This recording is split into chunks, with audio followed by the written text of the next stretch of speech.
A fake marriage to the city's most dangerous mafia boss. That was the price to save everything she had left. Elena Carter thought she'd lost it all. Her fortune, her family's legacy, her faith in love itself. But standing in the rain with 30 days until total ruin, she never imagined the sleek black car that stopped inches from her body would carry the man who'd change everything. Lorenzo Vieri didn't offer rescue. He offered a deal. And in his world, deals were bound in blood, power, and secrets that could destroy her or set her free. If you're hooked, stay with me until the end of this story. Hit that like button and comment with your city so I can see how far this tale has traveled. The rain hit harder than Elena expected, each drop feeling like a tiny fist against her skin as she stood outside the community center on 7th Avenue. The support group had just let out. 12 people with 12 different versions of heartbreak, all sitting in a circle like some kind of broken rosary. She'd stopped going weeks ago, but tonight desperation had dragged her back, searching for something she couldn't name. Answers, maybe. Or just proof that she wasn't the only person whose life had collapsed so completely that getting out of bed felt like an achievement. It hadn't helped. Elena pulled her coat tighter, though it did nothing against the cold that had settled into her bones. The fabric was expensive once. Cashmere, tailored, the kind of thing she used to wear without thinking. Now it hung on her frame like a costume from someone else's life. The lining torn, one button missing. She'd stopped noticing those things, stopped caring. Her phone buzzed in her pocket. She didn't check it. It would be another creditor, another lawyer, another person reminding her that she had 29 days left before Carter Textiles, the company her grandfather built, the legacy her father bled for, went under completely. 30 days had sounded like breathing room when the bankruptcy judge said it. Now it felt like a countdown to execution. She walked without direction, her heels clicking unevenly on wet pavement. One heel had cracked last week. She'd superglued it. The glue was failing. The streets were emptier than usual for a Thursday night, most people smart enough to stay inside. Elena wasn't smart anymore. She'd proven that by marrying Marcus Hale, by trusting him with her company, her accounts, her stupid, naive heart. 3 years of marriage, and he'd walked away with everything except her name. Even that he'd tried to take, dragging her through a divorce so vicious her own lawyer had looked uncomfortable. "You signed the prenup," he'd said, like she needed reminding. He's entitled to nothing," she'd snapped. "He forged my signature on half those documents." "Prove it." She couldn't. Marcus had been too careful, too smart, too many steps ahead while she'd been playing at partnership like marriage actually meant something. Elena reached the corner of 7th and Amsterdam, waiting for the light even though no cars were coming. Habit. The kind ingrained by a childhood of etiquette classes and polite society. All those rules about how young women from good families should behave. Fat lot of good it had done her. The light changed. She stepped off the curb. Headlights exploded into her vision, bright, sudden, too close. She heard the squeal of brakes, felt her body freeze in that terrible moment between realization and impact, and then strong hands grabbed her waist and yanked her backward so hard she gasped. She stumbled into someone solid, someone who smelled like expensive cologne and rain-soaked wool. Her heart hammered against her ribs as the car, a sleek black sedan with tinted windows, stopped exactly where she'd been standing half a second ago. "Careful." The voice behind her was male, low, with an accent she couldn't quite place. Italian, maybe. "The light means nothing if you're not watching." Elena twisted free, her pulse still racing, and turned to face her rescuer. He was tall, taller than Marcus, broader through the shoulders, with dark hair slicked back from a face that could have been carved from marble, if marble could look that dangerous. Sharp cheekbones, a jaw that could cut glass, and eyes so dark they were almost black in the dim streetlight. He wore a suit that probably cost more than a rent, perfectly tailored, not a drop of rain on him despite the downpour. The car door opened. A driver stepped out, equally well-dressed, holding an umbrella. "Miss Carter," the man said, and Elena's stomach dropped. "How do you know my name?" He smiled. It didn't reach his eyes. "I know a lot of things. Get in the car." "Excuse me?" "You're soaked. It's late, and you were about to walk into traffic, which suggests you're not thinking clearly." He gestured to the open door. "I'm offering a ride."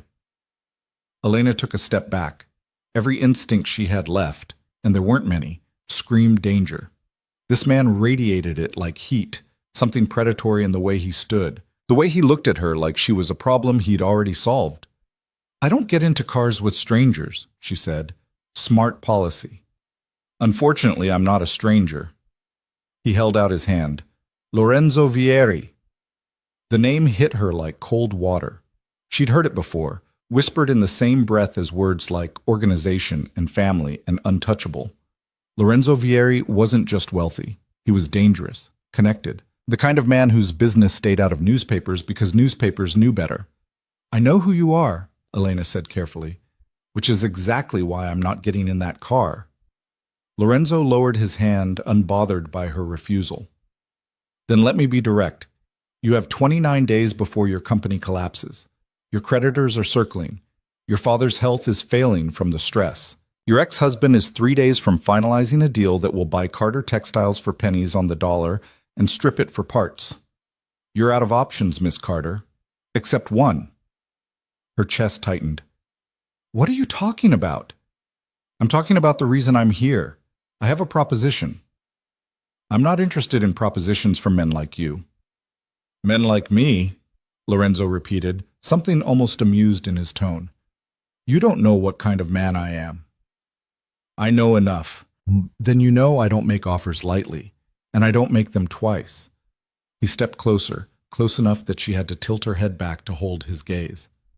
"Get in the car, Elena, or go home to your studio apartment with the broken radiator and the neighbor who plays drums at 2 a.m., and spend the next 29 days watching everything your family built turn to ash. Your choice." How did he know about the radiator? About her neighbor? Elena's hands curled into fists, nails biting into her palms. She should walk away. Should tell this man, this criminal, to go to hell and take his proposition with him. But his words had hooked into something raw and desperate inside her, the part that had been screaming for weeks that she was failing, that she couldn't save anything, that she was going to be the Carter who lost it all. "One conversation," she heard herself say. "That's it." Lorenzo's smile widened just slightly. "That's all I need." The driver held the umbrella as Elena slid into the car, the leather seats warm despite the cold night. Lorenzo settled beside her, and the door closed with a heavy final sound. The driver returned to the front, and the car pulled smoothly into traffic. Elena kept her body angled toward the door, ready to bolt if needed, though she had no idea what good that would do against a man like Lorenzo Vieri. The interior smelled like leather and something else. Wood smoke, maybe. Expensive cigar smoke. The kind her grandfather used to enjoy in his study before the cancer took him. "Where are we going, Whit?" she asked. "Nowhere. I find conversations are easier in privacy." Lorenzo poured something amber from a crystal decanter built into the side panel. "Scotch?" "No."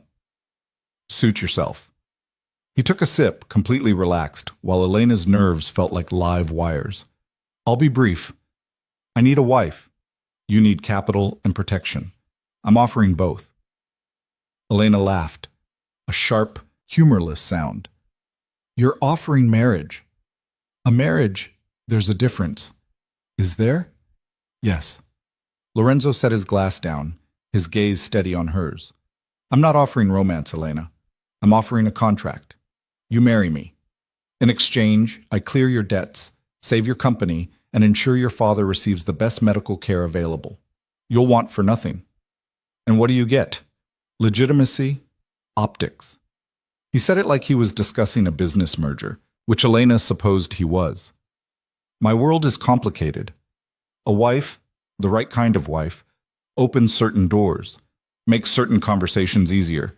You come from old money, respectable family, the kind of pedigree that matters in circles I need to access. You want me to be your prop. I want you to be my partner in a mutually beneficial arrangement. You'll live in my home, attend events at my side, play the role of Mrs. Vieri. What happens behind closed doors stays there." Elena stared at him, trying to find the catch, the hidden knife in this offer. "For how long?" 2 years. After that, we divorce quietly. You walk away with a settlement that ensures you'll never worry about money again. Your company remains yours, profitable and secure. Everyone wins. Except I have to marry a criminal." Lorenzo's expression didn't change, but something cold flickered in his eyes. Careful with words like that, Elena. They have consequences. Is that a threat? It's a fact. And for the record, I've never been convicted of anything. Because you're good at not getting caught. Because I'm careful about which laws I break and which I don't. He leaned back, studying her with an intensity that made her skin prickle. You're scared. That's smart. But you're also desperate, and desperation makes people foolish. I'm offering you a way out, a real one, not some fantasy where you suddenly make millions and save everything yourself. We both know that's not happening. The worst part was that he was right. Elena had spent weeks chasing impossible solutions, begging banks, pitching investors, trying to find anyone who'd take a chance on a company circling the drain. No one would.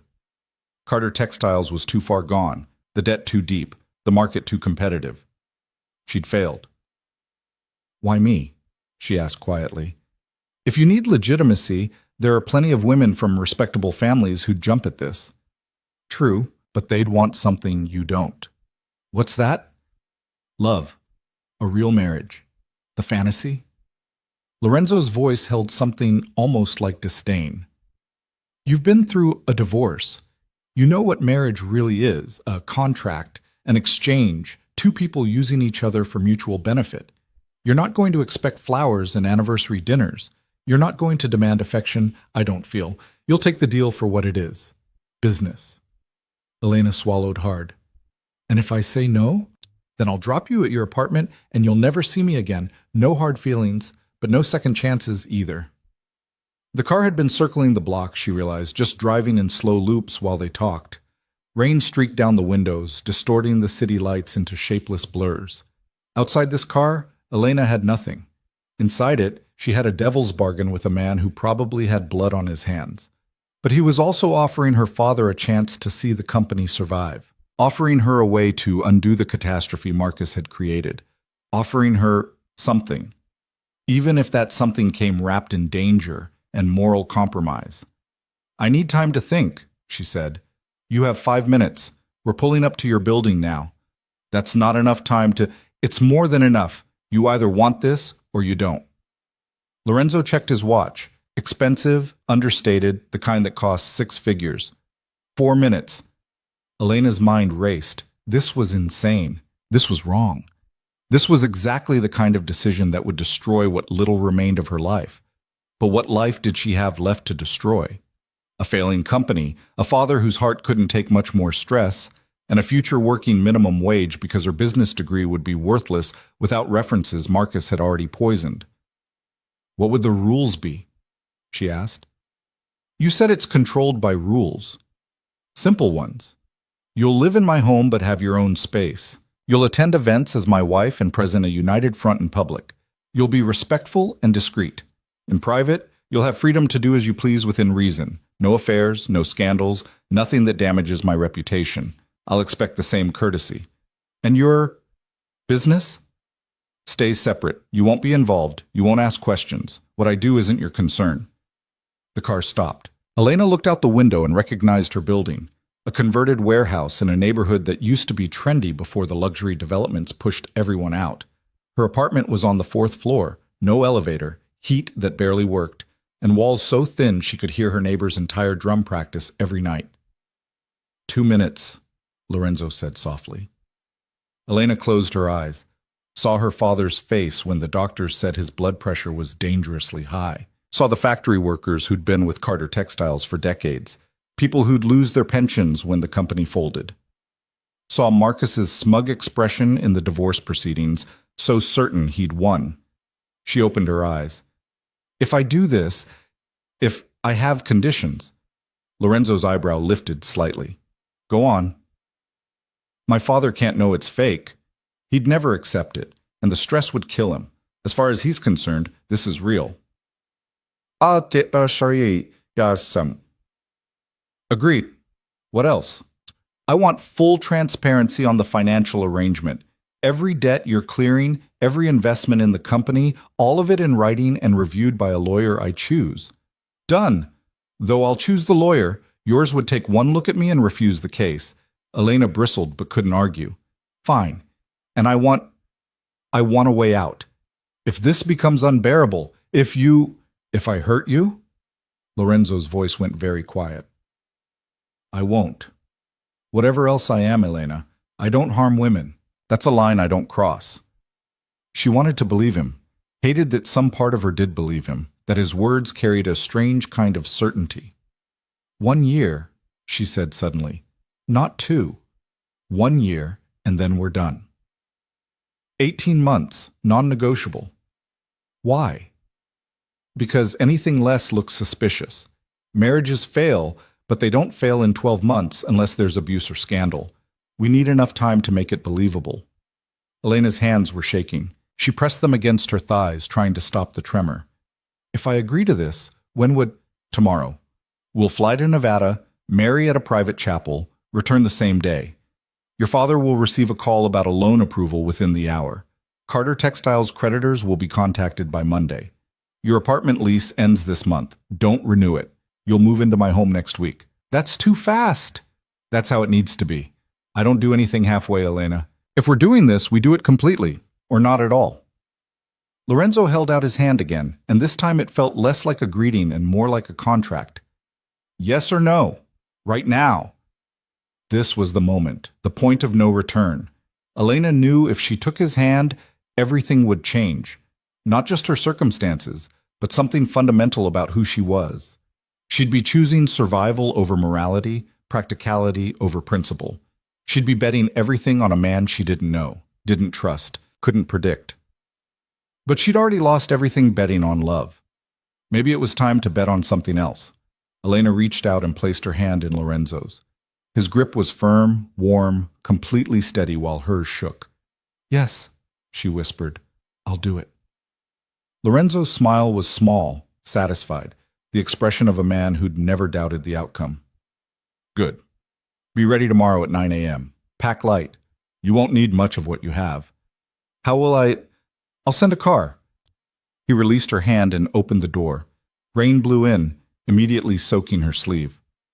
One more thing, Elena. What? Don't tell anyone, not your father, not your friends, no one. As far as the world knows, we met months ago and kept it quiet. The story is that we fell in love, moved quickly, couldn't wait. Understand?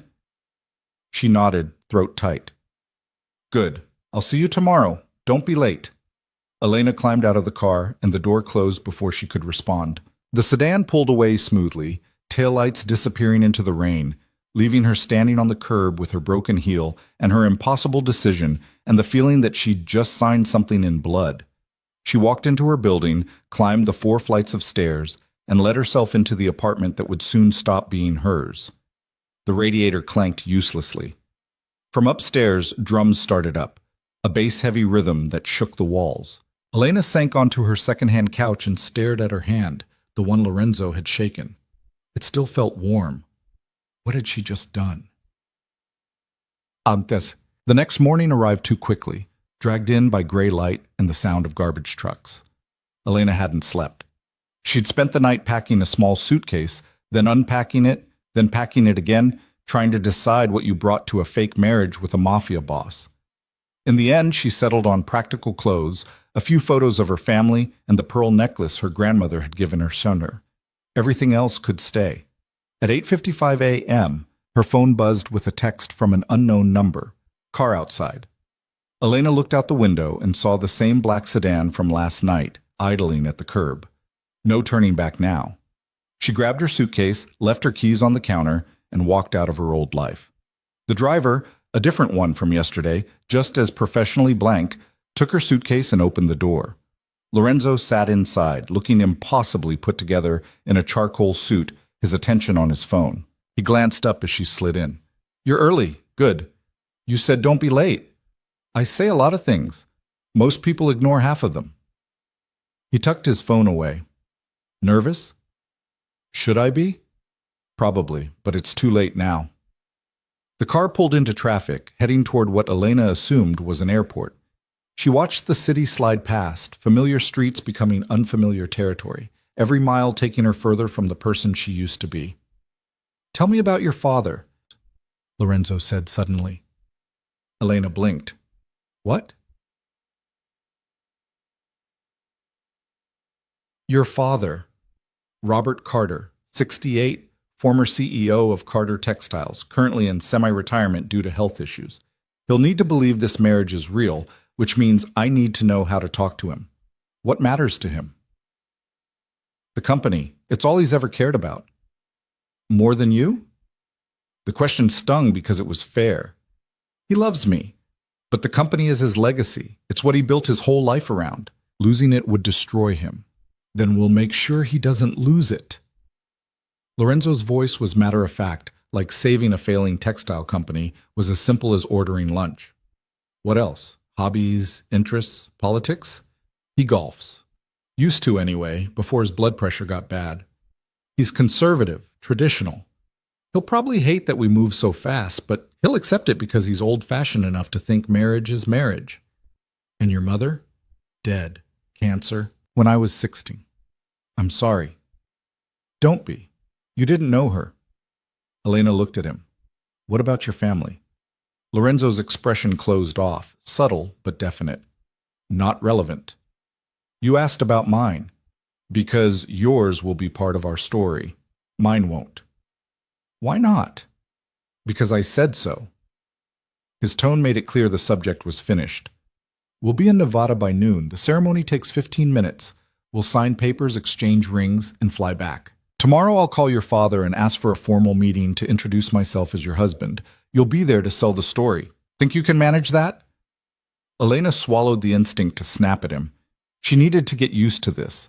Lorenzo's blunt commands, his refusal to explain, his assumption that she'd simply obey. This was what she'd signed up for. Yes, she said. I can manage it. Good. There's a ring box in the glove compartment. Take whichever one fits. Elena leaned forward and opened the compartment. Inside were 3 ring boxes, each containing a diamond so large it looked obscene. She chose the smallest, a platinum band with a single emerald-cut stone that still probably cost more than her apartment, and slipped it on her left hand. It fit perfectly. How did you know my size? She asked. Lorenzo didn't look up from his phone. I know a lot of things. The rest of the drive passed in silence. They boarded a private jet at a small airfield, the kind of luxury Elena had grown up with but thought she'd lost forever. The plane was sleek, modern, staffed by a single flight attendant who offered champagne and breakfast and called Lorenzo Mr. Vieri, with the kind of deference that suggested fear. Elena sat across from Lorenzo, watching him work through emails like this was a normal Friday, like he wasn't about to marry a stranger. Maybe for him it was normal. Maybe he did this kind of thing all the time, bought people, arranged their lives, moved them around like chess pieces. You're staring, he said without looking up. I'm trying to figure out what you get from this that's worth all this trouble. I told you, legitimacy. That's not a real answer. Lorenzo finally looked at her, his dark eyes unreadable. No, it's not, but it's the only one you need. The flight took 3 hours. Elena dozed fitfully, her body exhausted from the sleepless night. When she woke, they were descending into bright desert sunlight, the sprawl of Las Vegas spreading out below like a glittering promise of cheap dreams. The chapel was exactly what she expected, tacky, efficient, staffed by people who'd clearly seen it all and were unimpressed by anything. The officiant was a woman in her 60s who wore too much turquoise jewelry and pronounced them husband and wife in less time than it took to order coffee. Lorenzo kissed her. It was brief, perfunctory, his lips barely brushing hers, but something in that moment felt weighted, significant, like she'd crossed a threshold she couldn't uncross. They signed the license. Lorenzo handed the officiant an envelope that was probably full of cash. They walked out into the desert heat as husband and wife, legally bound, and Elena felt nothing except a strange kind of numbness. That's it? She said. That's it. We're married. Lorenzo checked his watch. Plane leaves in an hour. Let's go. The flight back was quieter. Elena couldn't stop looking at the ring on her finger, the physical proof of what she'd done. Mrs. Vieri. Mrs. Lorenzo Vieri. It sounded like someone else's name. They landed in New York as the sun set, painting the sky in shades of orange and red. The car was waiting. Lorenzo gave the driver an address Elena didn't recognize. Somewhere uptown, far from her old neighborhood. Where are we going? She asked. Home. The word sent a chill through her. Not her home. His home. The place where she'd be living now, playing house with a dangerous man she'd married for money and survival. The car wound through increasingly expensive neighborhoods until it stopped in front of a building that looked more like a fortress than a residence. Stone facade, discreet entrance, the kind of place that screamed old money and older secrets. The driver opened her door. Lorenzo led her inside without ceremony, past security that nodded at him with the same fearful respect she'd seen on the plane, into an elevator that required a key to operate. They rode to the top floor in silence. The penthouse was stunning.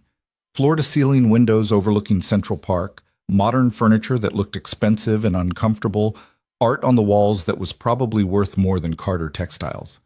Everything was pristine, cold, perfectly arranged. It looked like a museum, not a home. Your room is down that hall. Second door on the right, Lorenzo said, shrugging off his jacket. My room is the master suite at the end. The kitchen is fully stocked. There's a housekeeper who comes twice a week. She's discreet. Don't worry about her. Any questions? Elena had about 1,000 questions, but she settled on, do you have any rules I should know about? Don't go in my office. Don't answer the door unless I've told you to expect someone. Don't bring anyone here without clearing it with me first. He loosened his tie, looking suddenly tired in a way he hadn't before. And don't mistake what this is. We're married on paper, Elena. That's all. I know. Do you? Lorenzo stepped closer, and she forced herself not to back away. Because I need to be very clear about something. I didn't marry you because I want a relationship. I married you because I need a wife, and you need money. That's the arrangement. If you start expecting more, if you start thinking this is something it's not, we're going to have problems. Understand? Elena lifted her chin, meeting his gaze. I understand perfectly. You bought a transaction, not a person. Trust me, I've learned that lesson already. Something flickered in Lorenzo's eyes. Surprise, maybe, or respect? Good. Then we'll get along fine. He walked away, disappearing into what she assumed was his bedroom, leaving Elena standing in the middle of a penthouse that cost more than she'd earn in a lifetime, wearing a ring that felt like a shackle, married to a man who'd made it very clear she was a means to an end. This was her life now. Elena found her room. It was beautiful, impersonal, like a luxury hotel suite, and set her suitcase on the bed. Through the window, she could see the park, the city lights beginning to sparkle as night fell. Somewhere out there, her father was probably sitting in his study, worrying about the company, about her, about everything. Tomorrow she'd call him. Tomorrow she'd tell him she'd gotten married, that everything was going to be okay, that he could stop worrying. Tomorrow she'd start lying to everyone she loved. But tonight, Elena let herself feel the weight of what she'd done. She'd married a stranger, a criminal, a man who'd looked at her like she was a problem he'd solved, not a person he'd chosen. She'd sold herself for security, and she couldn't even pretend it was noble. It was survival, pure and simple, and it tasted like ash. Her phone buzzed, a text from an unknown number. Carter Textiles creditors will receive payment confirmation Monday morning. Your father's medical bills are handled. Welcome to the family. Elena stared at the message. This was real. It was happening. Lorenzo had delivered exactly what he promised, which somehow made it worse.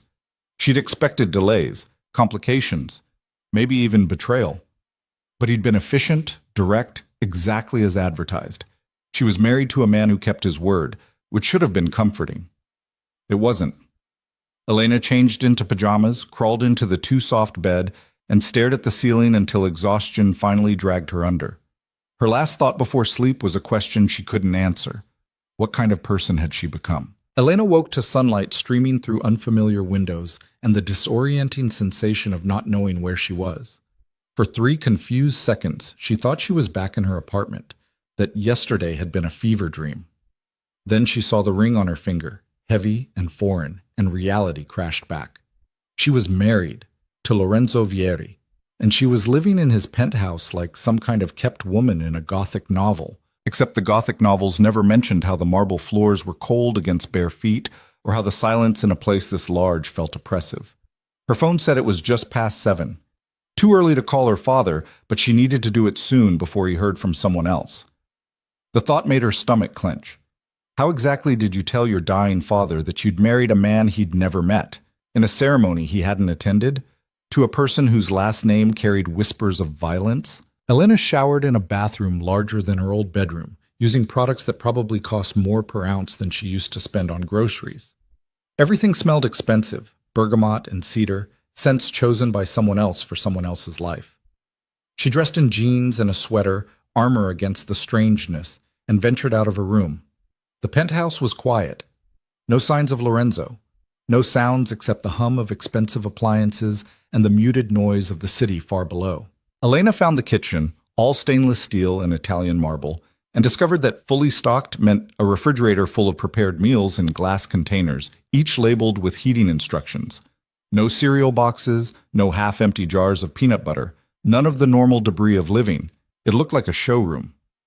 She was heating water for coffee when Lorenzo appeared, dressed for the gym in athletic clothes that shouldn't have looked threatening, but somehow did. He moved like someone trained to hurt people, all controlled power and economy of motion.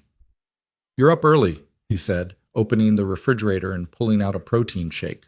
"Couldn't sleep." "You'll get used to it." He drank half the shake in one go, watching her over the rim. "We need to call your father today. The sooner we control the narrative, the better." Elena's hand tightened on her coffee mug. "I know. Do you need time to prepare what you're going to say?" "I need time to figure out how to lie to him convincingly." Lorenzo set down his shake. "It's not lying. We are married. The circumstances are just simplified." "Simplified," Elena repeated flatly. "Is that what we're calling it? Would you prefer I tell him the truth, that his daughter sold herself to save his company?" Lorenzo's voice was casual, but the words landed like slaps. "I'm sure that would make him feel much better." "You're an asshole." "Yes, but I'm an asshole who's about to save your family's legacy, so maybe save the moral judgments for after I've delivered." He pulled out his phone. "I'll make the call in an hour. That gives you time to get your story straight. We met 6 months ago at a charity gala. You were volunteering, I was donating. We kept it quiet because of your divorce, didn't want the publicity. We fell in love. Use whatever cliches you want for that part. Last week I proposed. Yesterday we eloped because we didn't want to wait. Simple, believable, boring enough that no one looks too close. My father will ask questions.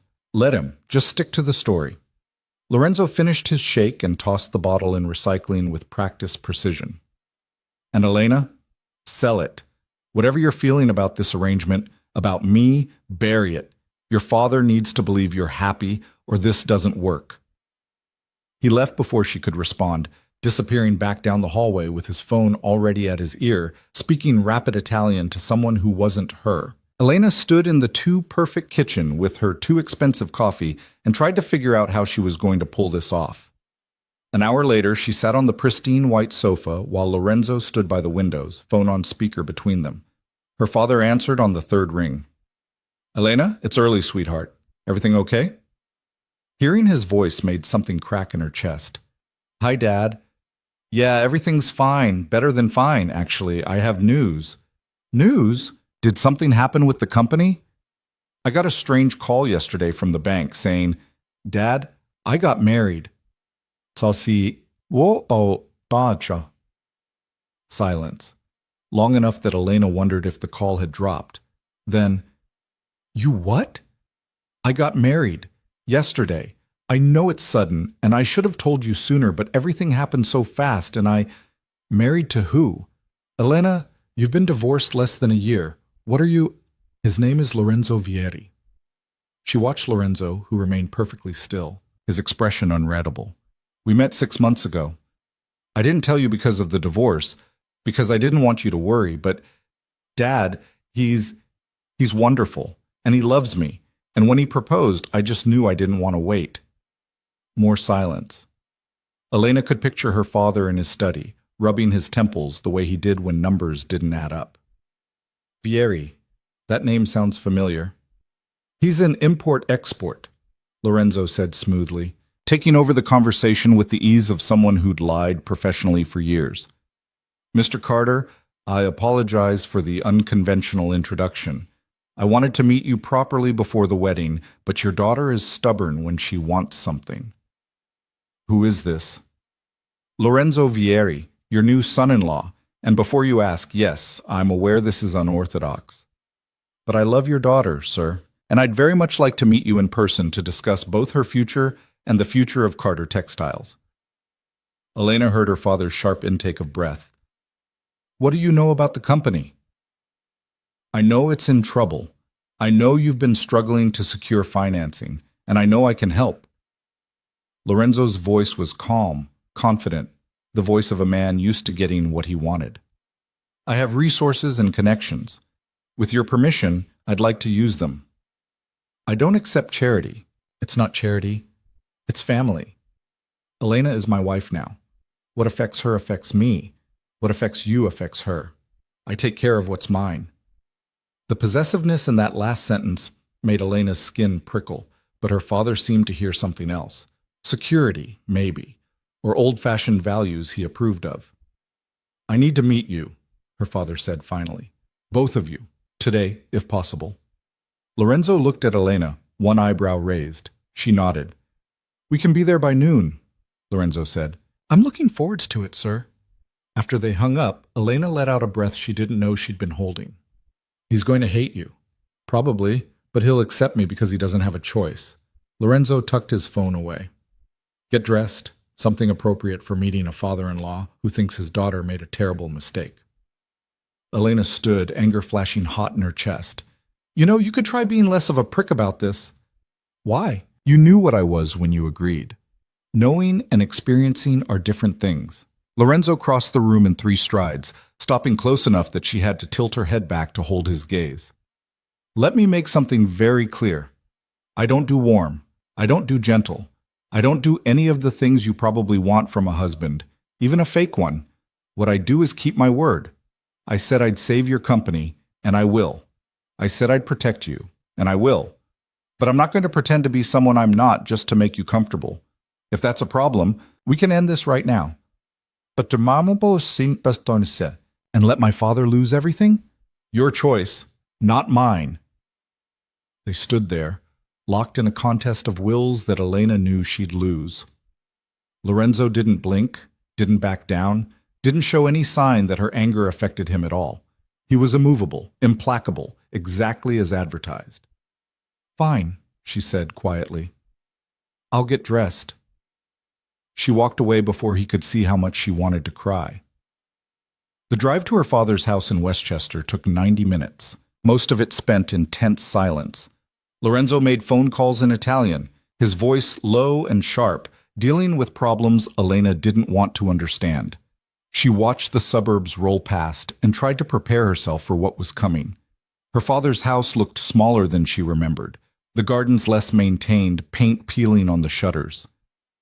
Evidence of financial strain everywhere, if you knew to look for it. The sedan pulled up the circular drive, and Elena saw her father already standing on the front steps, arms crossed, expression thunderous. Let me do the talking, Lorenzo said quietly, at least at first. He's my father. And he's angry. Angry people make mistakes. I don't. Elena wanted to argue, but the car door was opening and her father was walking toward them with the kind of righteous fury only parents could muster. She climbed out, and he pulled her into a hug so tight she could barely breathe. What were you thinking? He said into her hair. Elena, what were you thinking? Dad, I'm okay. I promise. You married a stranger. You didn't even tell me you were seeing anyone. He pulled back, gripping her shoulders, his eyes searching her face for something she wasn't sure she could give him. After Marcus, after everything, how could you... Mr. Carter. Lorenzo had gotten out of the car, moving with that same controlled grace, his hand extended. I understand you're upset. You have every right to be. But I assure you your daughter is safe and cared for. Robert Carter looked at Lorenzo's hand like it might bite him. You're the one who married my daughter without asking my permission. I'm the one your daughter chose to marry. There's a difference. Lorenzo lowered his hand, unbothered by the rejection.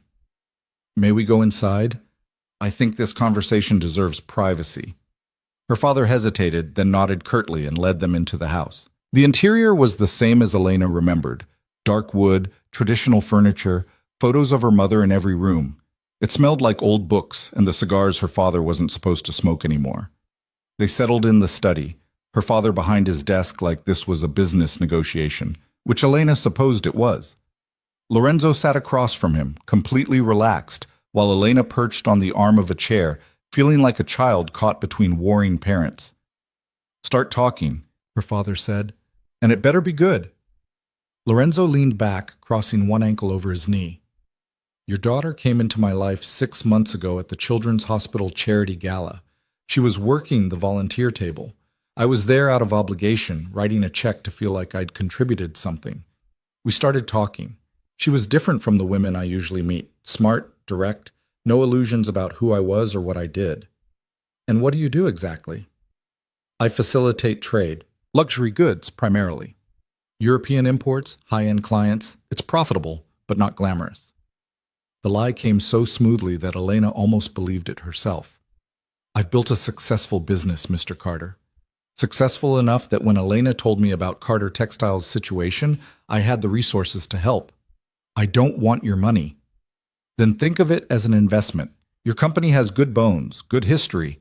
With the right capital injection and some modernization, it could be profitable again. I'm not offering charity. I'm offering partnership." Her father's jaw worked. "And my daughter? Where does she fit in this partnership?" "She fits everywhere. She's my wife." Lorenzo's voice softened, just slightly, just enough to sound almost genuine. "I won't claim this was conventional. I won't claim I did everything right. But I love her, and she loves me, and we're building a life together. Isn't that what matters?" Robert Carter looked at Elena, really looked at her, and she knew this was the moment. This was where she either sold the lie or destroyed everything. "Is that true?" her father asked.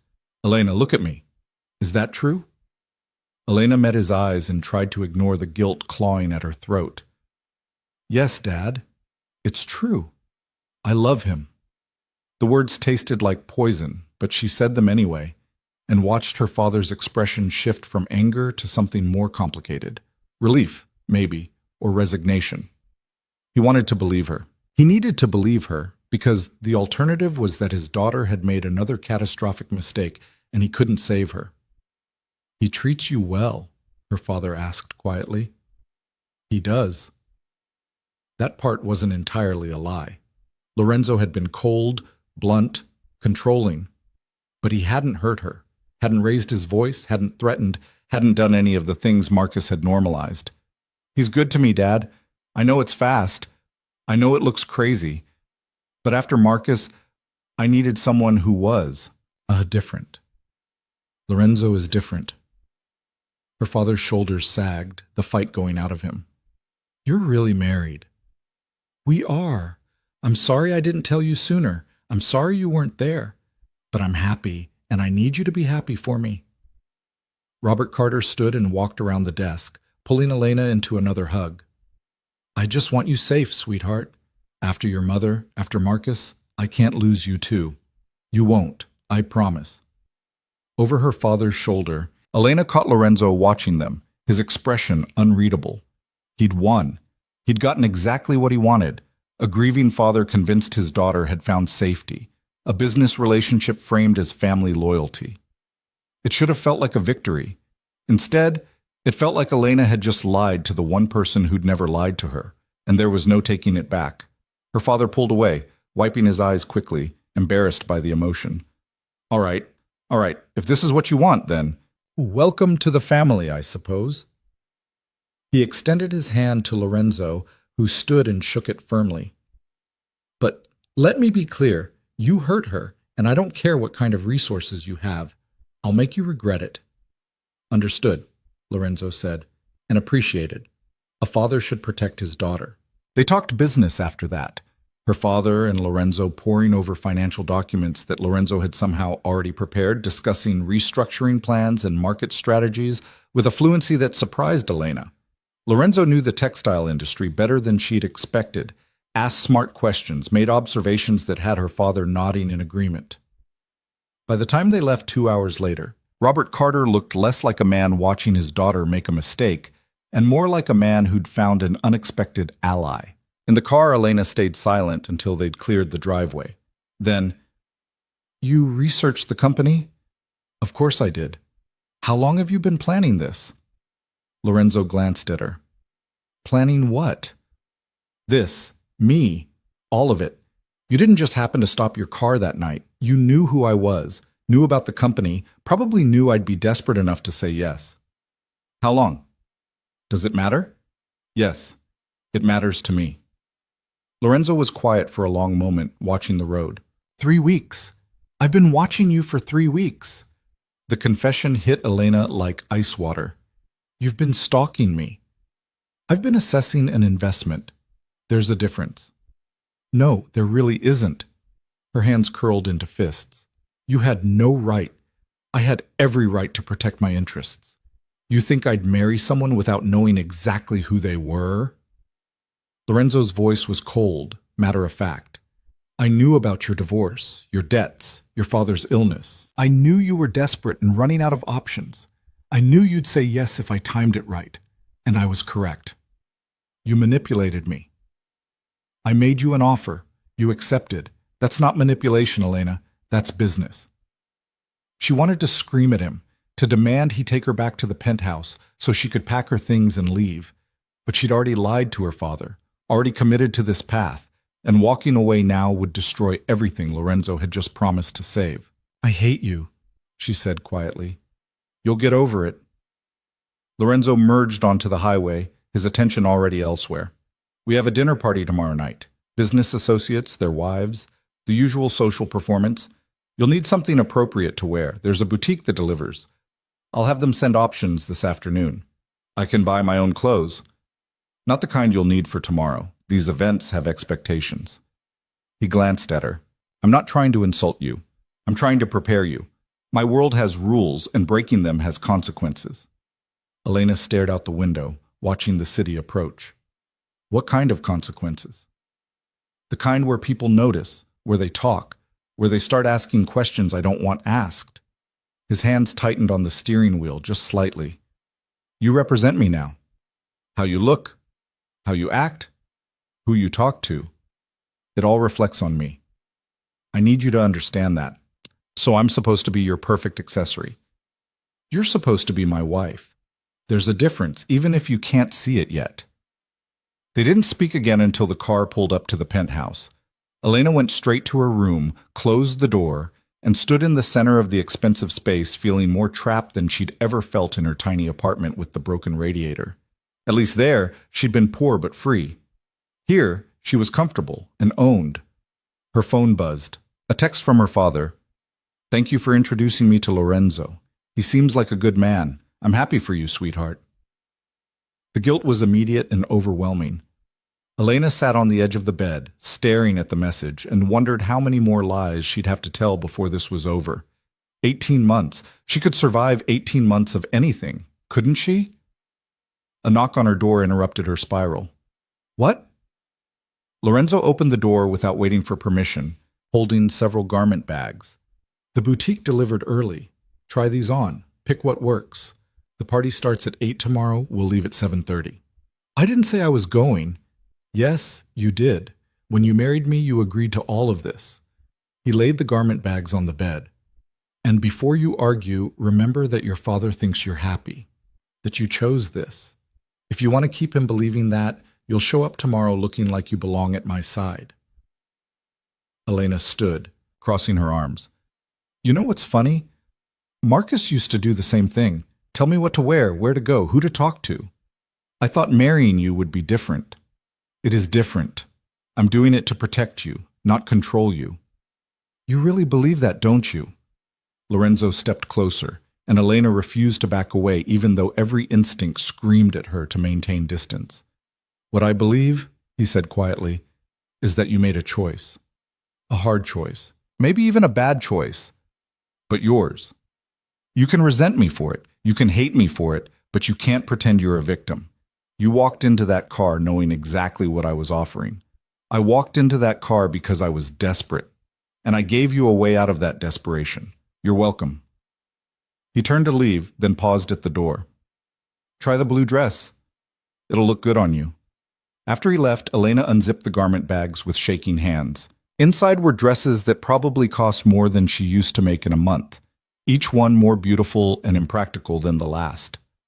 She pulled out the blue one Lorenzo had mentioned, midnight silk that would cling in all the right places, elegant and dangerous and completely unlike anything she'd worn in years. She held it up to the mirror and barely recognized the woman staring back. That woman looked like someone who belonged in Lorenzo Vieri's world, someone sophisticated and controlled and utterly fake. Elena hung the dress back up and lay down on the bed, staring at the ceiling. Tomorrow she'd put on the costume, play the role, smile at strangers who probably had blood on their hands. Tomorrow she'd be Mrs. Vieri, devoted wife, perfect accessory. But tonight, she let herself be Elena Carter, broke, desperate, and drowning in choices she couldn't undo. The boutique had also sent shoes, jewelry, even a clutch purse that matched the dress perfectly. Someone had thought of everything, which meant Lorenzo had thought of everything, which meant he'd been planning this performance down to the smallest detail. The realization should have made her angry. Instead, it just made her tired. Elena slept badly again that night, waking every few hours to the unfamiliar silence of the penthouse. At some point past midnight, she heard footsteps in the hallway. Lorenzo, probably, dealing with whatever business kept men like him awake at ungodly hours.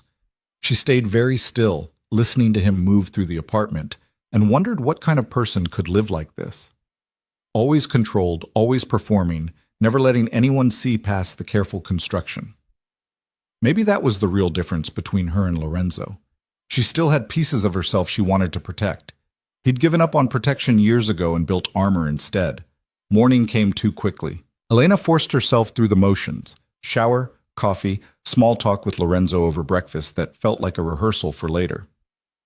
He was different today, more present, asking about her father and whether she needed anything before tonight. It would have seemed almost caring if Elena didn't know it was just preparation, making sure his investment was secure. You nervous? He asked, watching her push eggs around her plate. Should I be? These people are... Lorenzo paused, choosing his words carefully. They're not like your father's business associates. They're harder, more cynical. They'll be looking for weakness. And if they find it, they won't. Because you're not weak, Elena. You're scared, maybe, but not weak. There's a difference. He stood, collecting his dishes. The dress fits? I haven't tried it on. Do that, and practice your smile. The real one looks too honest. He left her alone with that disturbing piece of advice, and Elena spent the afternoon trying on dresses and practicing lies in the mirror. The blue dress did look good, too good, the kind of good that felt like warfare. She paired it with heels that made her 3 inches taller and jewelry that probably required its own insurance policy. By the time Lorenzo knocked on her door at 7:15, Elena had transformed into someone she barely recognized. You clean up well, he said, his eyes traveling over her in a way that wasn't quite appreciation, but wasn't quite indifference either. Is that a compliment? It's an observation. He held out his arm. Ready? Elena took his arm, feeling the solid muscle beneath expensive fabric, and let him lead her toward whatever nightmare waited on the other side of this evening. The car ride was mercifully short, pulling up to a building even more exclusive than Lorenzo's, if that was possible. A doorman ushered them inside with deference that bordered on fear. The party was already in full swing, 50 people in a penthouse somehow larger than Lorenzo's, all of them dressed like they bought their clothes by the designer rather than the piece. Elena recognized the type immediately. Old money trying to look new money trying to look old, and predators circling each other with champagne flutes and false smiles. Lorenzo's hand settled on the small of her back, possessive and guiding. Stay close. Smile. Don't answer questions about where we met or how long we've been together. Let me handle that. More lies? More protection, for both of us. They moved through the room like sharks through water, Lorenzo introducing her with practiced ease. This was his world, and he navigated it with the kind of confidence that came from owning everything you touched. Elena smiled until her face hurt, shook hands with people whose names she forgot immediately, and tried not to think about what these people did for a living. Lorenzo! A man approached, older, silver-haired, with eyes that had seen too much and enjoyed most of it. I heard rumors you'd gotten married. Didn't believe them until now. Marcus Torino, my wife Elena. Lorenzo's hand tightened slightly on her back. Elena, Marcus is an old family friend. The way he said family made it clear he didn't mean the kind with Thanksgiving dinners. Elena shook Marcus Torino's hand and tried not to flinch at how cold it was. Lovely to meet you, Torino said, his gaze lingering on her face just long enough to be uncomfortable. Lorenzo, you always did have excellent taste. I do, Lorenzo agreed, his voice carrying a warning Elena didn't understand. Torino laughed, sensing the boundary. Well, congratulations. Marriage is a wonderful institution, assuming you pick the right cell. He winked at Elena like they were sharing a joke. Your husband treating you well? Very well, Elena said, because what else could she say? Good, good. Lorenzo's particular about taking care of his things. The conversation moved on, but the phrasing stayed with Elena. His things. Not his wife, not his partner, but his things, like she was property to be maintained and displayed. Was that how these people saw her? How Lorenzo saw her? The evening stretched on in a blur of introductions and small talk and growing dread. Elena watched Lorenzo work the room, saw how people deferred to him, how even the powerful ones seemed slightly afraid. This was his domain, and she was just visiting, playing dress-up in a world she didn't understand and didn't want to. Around 10, she excused herself to the bathroom, needing a moment away from the performance. The powder room was absurdly luxurious, all marble and gold fixtures, and Elena braced her hands on the sink and stared at her reflection. The woman looking back was a stranger, polished, perfect, exactly what Lorenzo had paid for. The door opened and another woman entered, younger than most of the guests, with dark hair and an expression that suggested she saw right through Elena's carefully constructed facade. You're Lorenzo's new wife, the woman said. Not a question. I am. Interesting. I didn't think he'd ever actually do it. She touched up her lipstick, watching Elena in the mirror. I'm Sofia Castellano. My father does business with your husband. Nice to meet you. Is it? Sofia smiled, sharp and knowing. You look terrified. Elena's carefully maintained composure cracked, just slightly. I'm fine. Sure you are? Word of advice? Sofia capped her lipstick. Whatever Lorenzo told you about this life, about how it works, forget half of it. The real rules aren't the ones they tell you. They're the ones you learn by surviving. You don't know what you've gotten into. I can see it on your face. Sofia's expression softened, just marginally. Look, I don't know why Lorenzo married you, and I don't care. But if you're going to make it in this world, you need to learn fast. Trust no one, show no weakness, and never ever forget that everyone here is using everyone else, including your husband. She left before Elena could respond, leaving her alone with words that felt like ice water down her spine. When Elena returned to the party, she found Lorenzo deep in conversation with two men who looked like they'd walked straight out of a crime drama. Their voices were low, intense, and they stopped talking the moment they noticed her approaching. Gentlemen, my wife, Lorenzo said smoothly. Elena, this is Antonio Greco and his associate David Chen. We were just discussing shipping logistics. The lie was so obvious it was almost funny. Elena shook their hands, played her part, and watched Lorenzo perform the same careful dance he'd been doing all night, revealing nothing, controlling everything, keeping her at arm's length, even while keeping her close. By the time they left just after midnight, Elena felt wrung out, exhausted from holding a smile and pretending she belonged. The car ride home was silent until Lorenzo spoke. You did well tonight. Did I? Better than I expected. People believed you. That's what matters. Elena turned to look at him. Sofia Castellano told me not to trust anyone, including you. Lorenzo's expression didn't change. Smart woman. You should take her advice. So I shouldn't trust you. You should trust that I'll keep my word. Beyond that? He shrugged. Trust is expensive, Elena. I wouldn't waste it on me. The words hung in the air between them, stark and honest in a way that made Elena's chest tighten.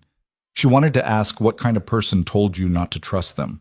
What kind of marriage started with that warning, but Lorenzo had already turned his attention to his phone, dismissing the conversation like it had never happened. Back at the penthouse, Elena kicked off the expensive heels and felt her feet scream in relief. The dress that had felt like armor now felt like a costume she couldn't wait to shed. She was halfway to her room when Lorenzo's voice stopped her. "We need to talk." She turned.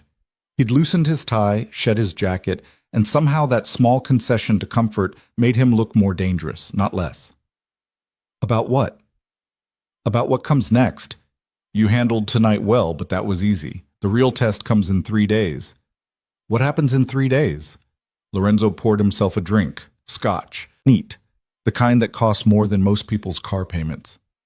"Family dinner. My family, not yours. They'll want to meet you, size you up, figure out what angle I'm playing." "And what angle are you playing?" "That's what they'll be trying to determine." He took a slow sip, watching her over the rim of his glass. "My family is complicated. They don't trust outsiders. They especially don't trust sudden marriages to women they've never heard of. So they'll think I'm a plant, a spy or something, or a liability or a distraction, or any number of things that end with them trying to get rid of you." He said it so casually, like discussing the weather. "Which is why you need to understand the dynamics before we walk in there." Elena sank onto the arm of the couch, suddenly too tired to stand. "Tell me." Lorenzo settled into the chair across from her, and for the first time since she'd met him, he looked almost hesitant. "My uncle runs the family operations, Salvatore Vieri. He's the one who calls the shots, makes the decisions, decides who's in and who's out. I report to him, ultimately. Everyone does. Even you? Especially me. I'm his nephew, but that doesn't buy loyalty. It just means I have further to fall if I screw up." Lorenzo swirled his drink. "Then there's my cousin, Marco. He's Salvatore's son, and he's been waiting his whole life to take over. My marriage threatens that." "How?" "Because a wife means stability. It means I'm thinking long-term, building something beyond just profit. It makes me look like succession material, and Marco doesn't like competition." Elena processed that. "So your cousin is going to hate me because I make you look good. He's going to hate you because you exist. The rest is just details." Lorenzo finished his drink and set the glass down with a soft click. "There'll be others there too. Associates, hangers-on, people looking for any weakness they can exploit. You need to be perfect, Elena. No cracks, no hesitation, no doubt. They need to believe you're exactly where you want to be. And if they don't believe it, then things get complicated. More complicated than marrying a stranger to save my family's company?" Lorenzo's mouth twitched, not quite a smile, but close. Significantly more. The dinner was at Salvatore's estate in Connecticut, which meant another car ride spent in tense silence while Elena tried to remember all the details Lorenzo had drilled into her over the past 3 days. Don't ask questions about business. Don't volunteer information. Don't leave his side unless absolutely necessary. Don't trust anyone, not even people who seemed friendly. Especially not people who seemed friendly. "You look nervous," Lorenzo said as they turned onto a long private drive lined with security cameras. "I am nervous." "Don't be. They can smell fear like sharks smell blood." He glanced at her. "You survived Marcus Hale and a bitter divorce. You survived losing everything and starting over. You can survive one dinner with my family." "Your family sounds significantly more dangerous than my ex-husband." "They are. But unlike your ex-husband, they have rules, codes. As long as you don't break those, you'll be fine." Elena wanted to ask what happened if you did break them, but the car was pulling up to a house that looked more like a fortress. Stone walls, iron gates, men in suits stationed at intervals that suggested security, not staff. Lorenzo helped her out of the car, his hand warm and steady on hers, and she realized this was the first time he'd voluntarily touched her since their staged kiss at the wedding chapel. "Ready?" he asked. "No." "Good answer. Neither am I." The front door opened before they reached it, revealing a woman in her 60s with steel gray hair and eyes that could cut glass. She looked Lorenzo up and down, then turned that dissecting gaze on Elena. So this is the mysterious wife, the woman said. Her accent was thicker than Lorenzo's, old world in a way that suggested she'd been born somewhere else and never quite left it behind. Lorenzo, you didn't mention she was so young. Aunt Carlotta. Lorenzo bent to kiss her cheek. Elena, this is my uncle's wife. She runs the household. Among other things, Carlotta said dryly. She held out her hand to Elena, and when Elena took it, Carlotta's grip was surprisingly strong. Welcome to the family, child. I hope you know what you've gotten yourself into. I'm beginning to, Elena said, because honesty seemed safer than lies with this woman. Carlotta's expression shifted. Not quite approval, but something close. Come. Everyone's waiting. The interior of the house was exactly what Elena expected. Old money trying to look older with oil paintings of stern-faced ancestors and furniture that probably predated the Revolutionary War. They walked through hallways that felt more like museums until they reached a dining room where a long table was set for at least 20 people. Most of the seats were already occupied. At the head of the table sat a man who could only be Salvatore Vieri, broad-shouldered, silver-haired, with Lorenzo's dark eyes and none of his careful control. He looked like someone who'd built an empire with his bare hands and wasn't ashamed of the blood it had taken. Lorenzo! Salvatore's voice boomed across the room. Finally, we were beginning to think you'd run off with your new bride and forgotten about us. Never, uncle. Lorenzo guided Elena forward with a hand on her back. Elena, my uncle Salvatore. Uncle, my wife Elena. Salvatore stood, which made everyone else at the table stand too, a ripple effect of respect that was almost choreographed. He walked around the table and stopped in front of Elena, studying her with an intensity that made her want to step back. She held her ground. So you're the one who caught my nephew, Salvatore said. Must be something special about you. Lorenzo doesn't do anything without calculating every angle first. I'm not sure I caught him, Elena said. I think it was more of a mutual agreement. Salvatore laughed, a big, genuine sound that seemed to surprise everyone in the room. She's got spine. I like that. Too many women these days, they fold the minute you look at them hard. Not this one. He clapped Lorenzo on the shoulder. You chose well, nephew. For once. Lorenzo's expression didn't change, but Elena felt him relax fractionally beside her. Thank you, uncle. They took their seats, Lorenzo next to his uncle, Elena beside Lorenzo, directly across from a man who had to be Marco. He was younger than Lorenzo, maybe 30, with the kind of pretty boy looks that probably got him whatever he wanted until someone hit him. The smile he gave Elena was all teeth and no warmth. Welcome to the family, Marco said. I'm sure Lorenzo's told you all about us. Some, Elena said carefully. I'm sure he has. My cousin's very thorough. Likes to control every variable, know every outcome before he makes a move. Marco sipped his wine. Makes you wonder what outcome he was looking for when he married you. Marco? Salvatore's voice cracked like a whip. Manners. Just making conversation, Papa. But Marco sat back, still smiling that sharp smile, and Elena understood that the knives were already out. Dinner was served, course after course of Italian food that was probably incredible, but tasted like ash in Elena's mouth. She smiled, made small talk with the women seated near her, and tried not to think about the fact that everyone at this table probably knew exactly what Lorenzo did for a living and had made peace with it, or participated in it, or both. Across from her, Marco kept up a running commentary of barely veiled insults disguised as family stories. Lorenzo had been reckless as a teenager. Lorenzo had made bad business decisions in his 20s. Lorenzo had a tendency to overthink everything, which was why he'd never been married before, too busy calculating risk to actually take any. But I suppose that changed, Marco said, gesturing at Elena with his wine glass.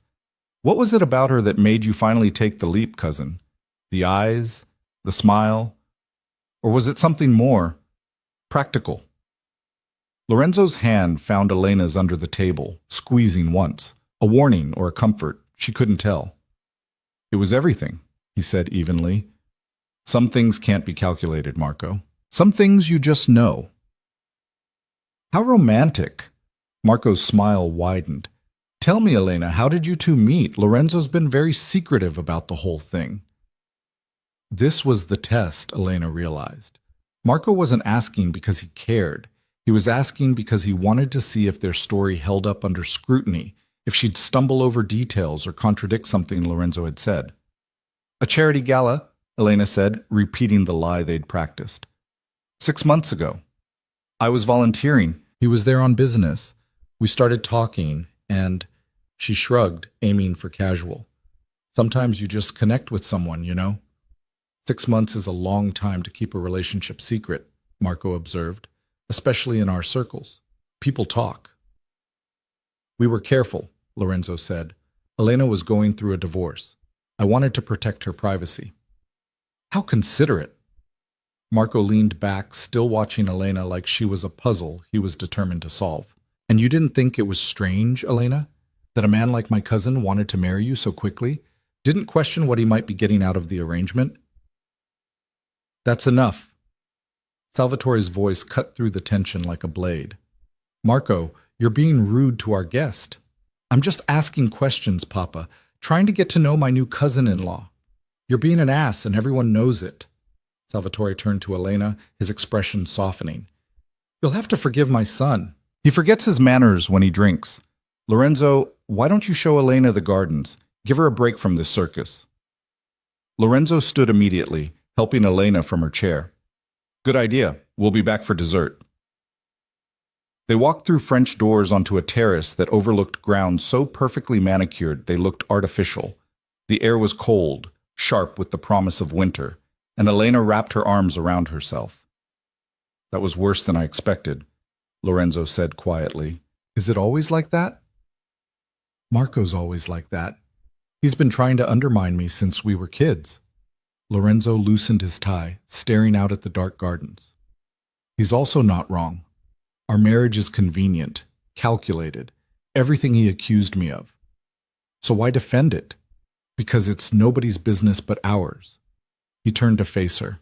Look, I know this is hard. I know you're way out of your depth here, and I know my family is exactly the kind of people you were raised to avoid. But you're doing fine.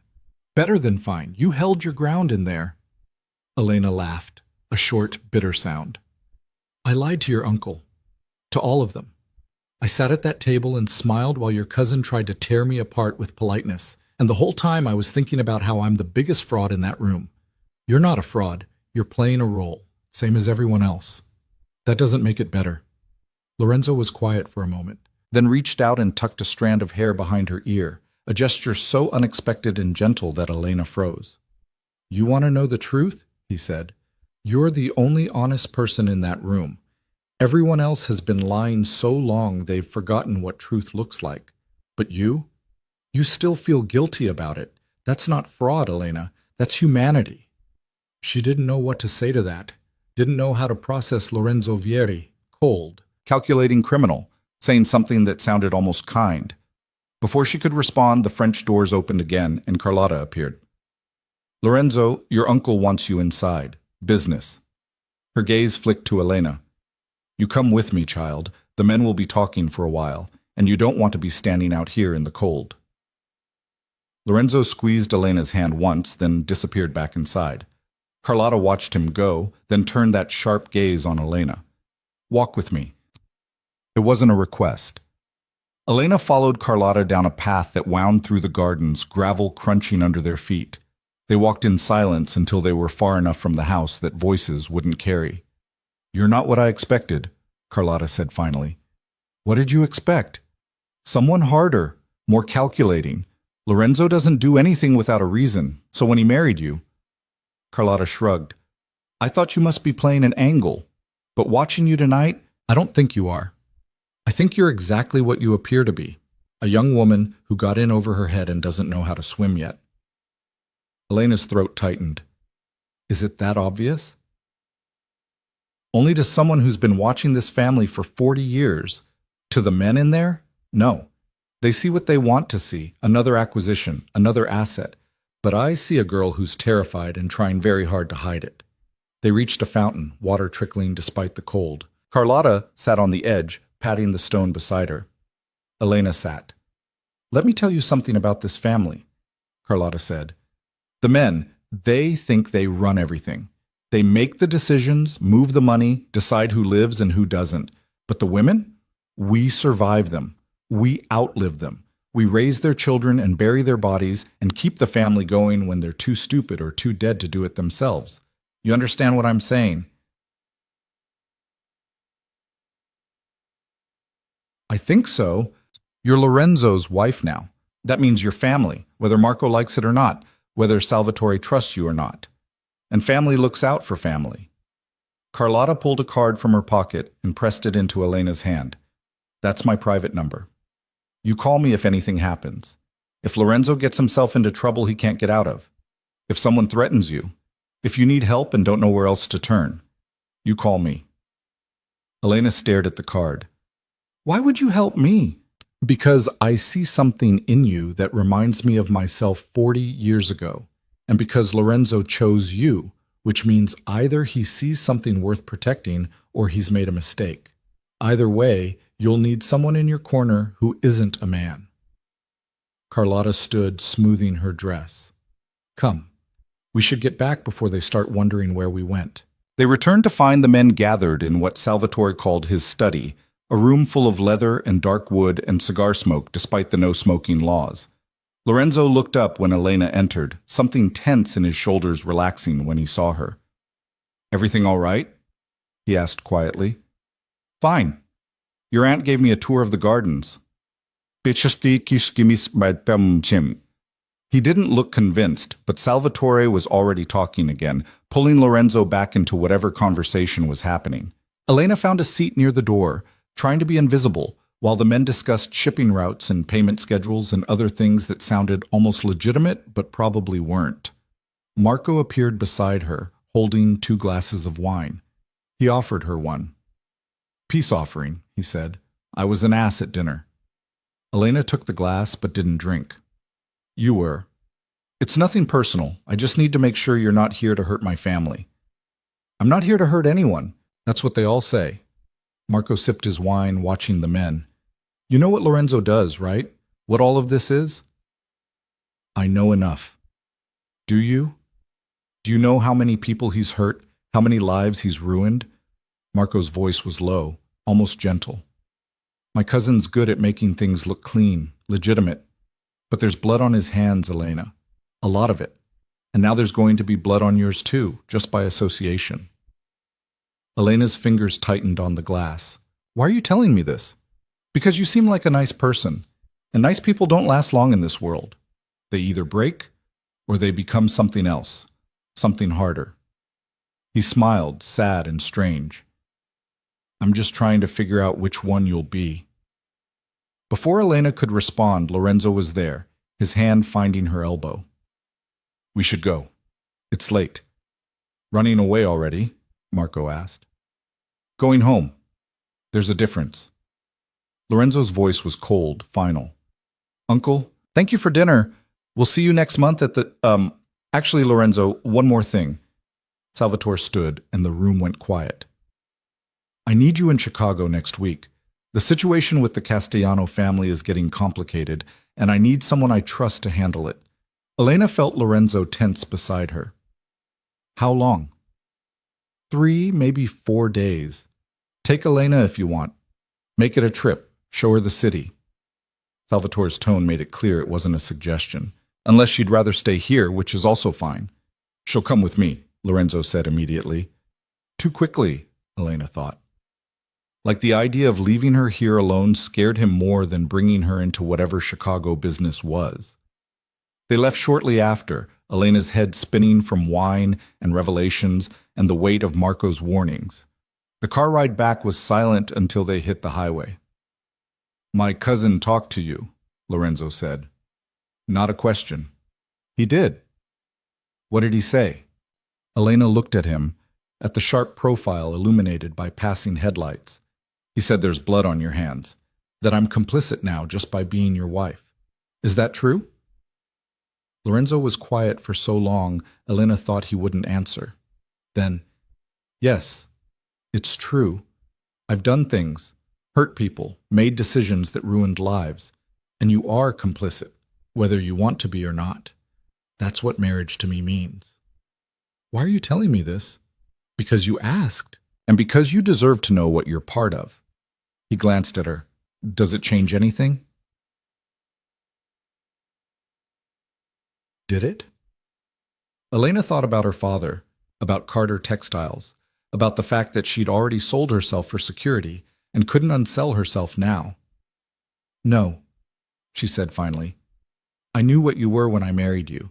I just didn't want to think about the specifics. And now?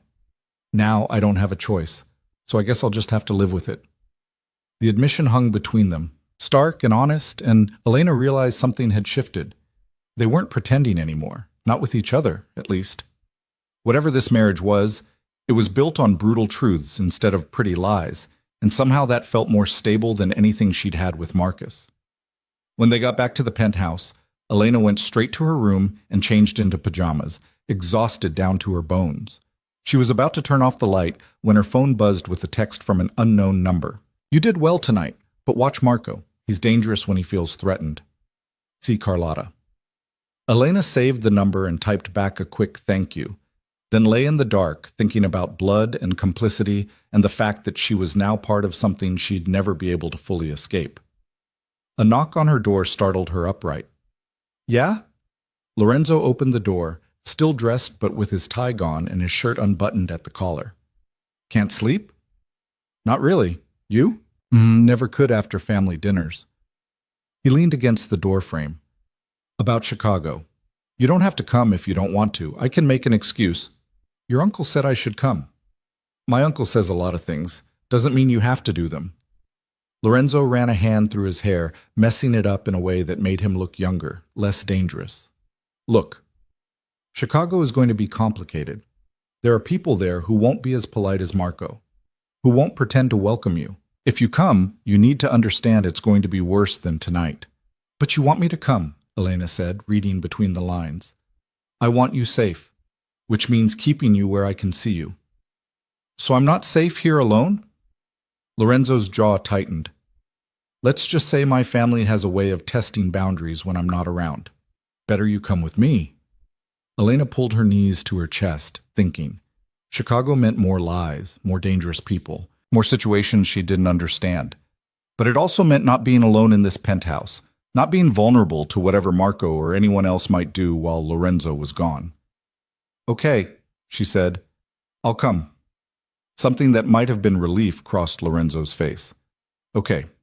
We leave Tuesday morning. Pack for cold weather. Chicago in November is brutal. He turned to leave, then paused. Elena, thank you. For tonight. For all of it. I know it wasn't easy. None of this is easy. No, he agreed. But you're handling it anyway. That takes strength.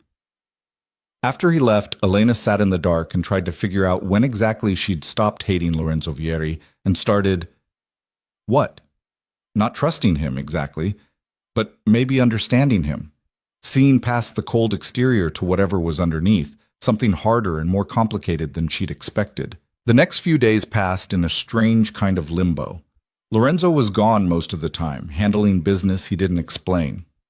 Elena spent her days exploring the city, meeting with her father to discuss the company's restructuring, and trying not to think too hard about what her life had become. The creditors were backing off, just like Lorenzo promised. Carter Textiles was stabilizing, orders coming in, the factory humming back to life. Her father looked 10 years younger, the stress lines around his eyes easing for the first time since her mother's death. I don't know what I did to deserve you and Lorenzo, her father said over lunch in his study, documents spread between them. But I'm grateful. The company's going to survive, sweetheart, because of you. The guilt was immediate and overwhelming. It's not because of me, Dad. It's because of Lorenzo. It's because you found someone who cares about you enough to care about what matters to you. That's everything, Elena. He reached across the table and squeezed her hand. I know the divorce was hard. I know Marcus broke something in you. But seeing you with Lorenzo, seeing how he looks at you, gives me hope that you're going to be okay. Elena wanted to scream that it was all fake, that Lorenzo didn't love her, that everything her father believed was a carefully constructed lie. Instead, she smiled and said, I'm going to be fine, Dad. We both are. When she got back to the penthouse that evening, she found Lorenzo in his office. The one room he'd told her was off limits. The door was open, and he was on the phone speaking rapid Italian, his free hand pressed against his temple like he had a headache. He looked exhausted, worn down in a way she'd never seen. She must have made a noise because he looked up, saw her, and ended the call abruptly. "Sorry," Elena said. "I didn't mean to interrupt." "You didn't. I was just finishing." He stood, stretching like his back hurt. "How's your father?" "Good. Happy. The company's doing well." "Good." Lorenzo walked over to the window, staring out at the city. "I kept my end of the bargain." "You did. So why do you look so miserable?" The question surprised her. Elena leaned against the doorframe, studying him. "Because lying to my father makes me feel like garbage. Because every time he thanks me for finding you, I want to tell him the truth and watch his world fall apart. Because this whole thing is built on deception, and I'm not sure I'm strong enough to keep it up for 18 months. Lorenzo turned to face her. "You are. Strong enough, I mean. Stronger than you think." "How would you know?" "Because weak people break under pressure. You're still standing." He crossed the room, stopping close enough that Elena could see the fine lines around his eyes, the shadow of stubble on his jaw. "Chicago's going to test that strength. I need to know you're ready." "I already said I'd come." "I know, but saying and doing are different things." Lorenzo's gaze held hers. "When we're in Chicago, you're going to see things that might scare you, hear things that might make you question whether you made the right choice marrying me. And you're going to have to smile through all of it and pretend it's normal. Can you do that?" Elena thought about the family dinner, about Marco's warnings, about blood and complicity and the price of survival. "I don't know, but I guess we'll find out." Lorenzo's mouth twitched, almost a smile. "That's the most honest answer you've ever given me. I'm trying this new thing where I stop lying to myself. Thought I'd start with the small stuff." This time he did smile, brief and genuine. "Small stuff, right, like marrying a criminal and joining his family business." "Exactly. Baby steps." The moment hung between them, strange and almost comfortable, until Lorenzo's phone rang again and the walls came back up. He answered in Italian, his expression closing off, and Elena left him to his secrets. Tuesday morning came too fast.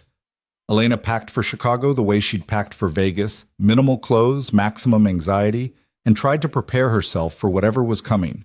Lorenzo had been tense all morning, making phone calls and checking details with the kind of obsessive precision that suggested this trip was more important than he'd let on. The flight was on a commercial airline this time, first class but not private, which surprised Elena. Lorenzo explained that sometimes being invisible was better than being noticed, and private jets attracted attention they didn't need. They sat side by side in silence, Lorenzo working through documents while Elena stared out the window and tried to imagine what Chicago would bring. They landed in late afternoon, the sky already graying with winter clouds. A car was waiting, black sedan, tinted windows, driver who nodded at Lorenzo with the same fearful respect Elena had seen everywhere else. Chicago looked like New York's colder, windier cousin, all steel and glass and people hurrying against the brutal lake wind. The hotel was downtown, expensive in an understated way that suggested mob money rather than old money. Lorenzo checked them in under his real name, no hiding here apparently, and they rode the elevator to a suite on the top floor. "We have dinner tonight with the Castellanos," Lorenzo said, unlocking the door. "Remember Sophia from the party? The one who told me not to trust anyone?" "That's her. Her father, Carlo, runs operations here. He and my uncle have been partners for 30 years, but recently there's been friction. My job is to smooth things over, find out what's causing the problem, fix it before it becomes a war." Elena set down her suitcase. "And my job?" "Be charming, be observant. Tell me afterward if you notice anything strange." "Strange how?" "Strange like people being too friendly or too hostile, like conversations that stop when you enter the room. Like anyone asking questions about our marriage or my uncle or what I'm doing in Chicago." Lorenzo was unpacking as he talked, hanging suits with military precision. The Castellanos are good people mostly, but good people do bad things when they're scared, and something's gotten them scared enough to risk an alliance that's kept both families profitable for decades. So we're walking into a powder keg. More or less, he checked his watch. We have 3 hours. Get some rest, then get ready. And Elena? Yeah? Don't drink too much tonight. I need you sharp. The dinner was at a restaurant that probably wasn't in any guidebooks. The kind of place where they didn't ask for your name because they already knew who you were. Carlo Castellano was waiting when they arrived. A man in his 50s with graying temples and eyes that had seen enough violence to last several lifetimes. Sofia sat beside him, dressed in black and looking like she'd rather be anywhere else. Lorenzo. Carlo stood, embracing Lorenzo like family. It's been too long, and this must be the wife I've heard so much about. Elena? Lorenzo said. My wife. Elena, Carlo Castellano, and his daughter Sofia. We've met, Sofia said, giving Elena a tight smile. At the Torino party. How are you adjusting to married life? Still adjusting, Elena admitted. That's honest. I like honest. Sofia gestured to the seat beside her. Sit. Let the men talk business while we discuss more interesting things. The evening split along predictable lines, Lorenzo and Carlo deep in conversation about shipping routes and payment schedules, while Sofia asked Elena pointed questions about how she was really doing, whether Lorenzo was treating her well, whether she understood what she'd married into. He's been decent, Elena said carefully. Better than I expected. That's not saying much. What did you expect? Honestly, I don't know. A monster, maybe. Or at least someone who didn't care whether I lived or died as long as I played my part. Sofia studied her, then leaned closer. Can I give you some advice? Everyone in your world seems very eager to give me advice. That's because you look like someone who desperately needs it. Sofia glanced at their husbands. Not husbands in her case, Elena realized, just her father. Lorenzo's not a monster, but he's also not safe. And the worst part is that he'll make you feel safe right up until the moment he can't protect you anymore. Don't mistake his care for something it's not. What is it then? Possession, control, the same thing men in this world always want. Sofia sipped her wine. Just remember, you're not his partner, Elena. You're his investment. The moment you stop being profitable, the protection stops too. The words echoed what Marco had said, what half a dozen people had implied, and Elena was starting to wonder if everyone was wrong, or if she was the one who didn't understand what she'd gotten into. Dinner ended with handshakes and promises to talk more tomorrow. Lorenzo was quiet on the drive back to the hotel, his jaw tight, and Elena knew something had gone wrong, even if she couldn't pinpoint what. Did you get what you needed? She asked. No, Carlo's hiding something. Lorenzo loosened his tie, frustrated. He's scared of something, and he won't tell me what, which means either he doesn't trust me or he thinks I'm part of the problem. Are you? That's the question, isn't it? He looked at her. Did Sofia say anything useful?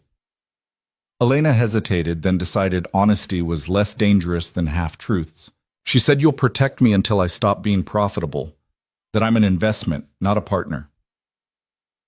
Lorenzo was quiet for a long moment. That's what she thinks? That's what everyone thinks. And you? What do you think? Elena looked at him, really looked at him, past the expensive suit and the careful control, trying to see what was underneath. I think you're more complicated than people give you credit for, but I also think everyone might be right. I don't know yet. Fair enough. Lorenzo turned back to the window. At least you're honest about it. Back at the suite, Elena changed into pajamas and was about to turn in when she heard raised voices from the living room. She cracked open her door and listened. Lorenzo was on the phone, speaking Italian too fast for Elena to catch more than scattered words. But his tone was clear, angry, frustrated, barely controlled.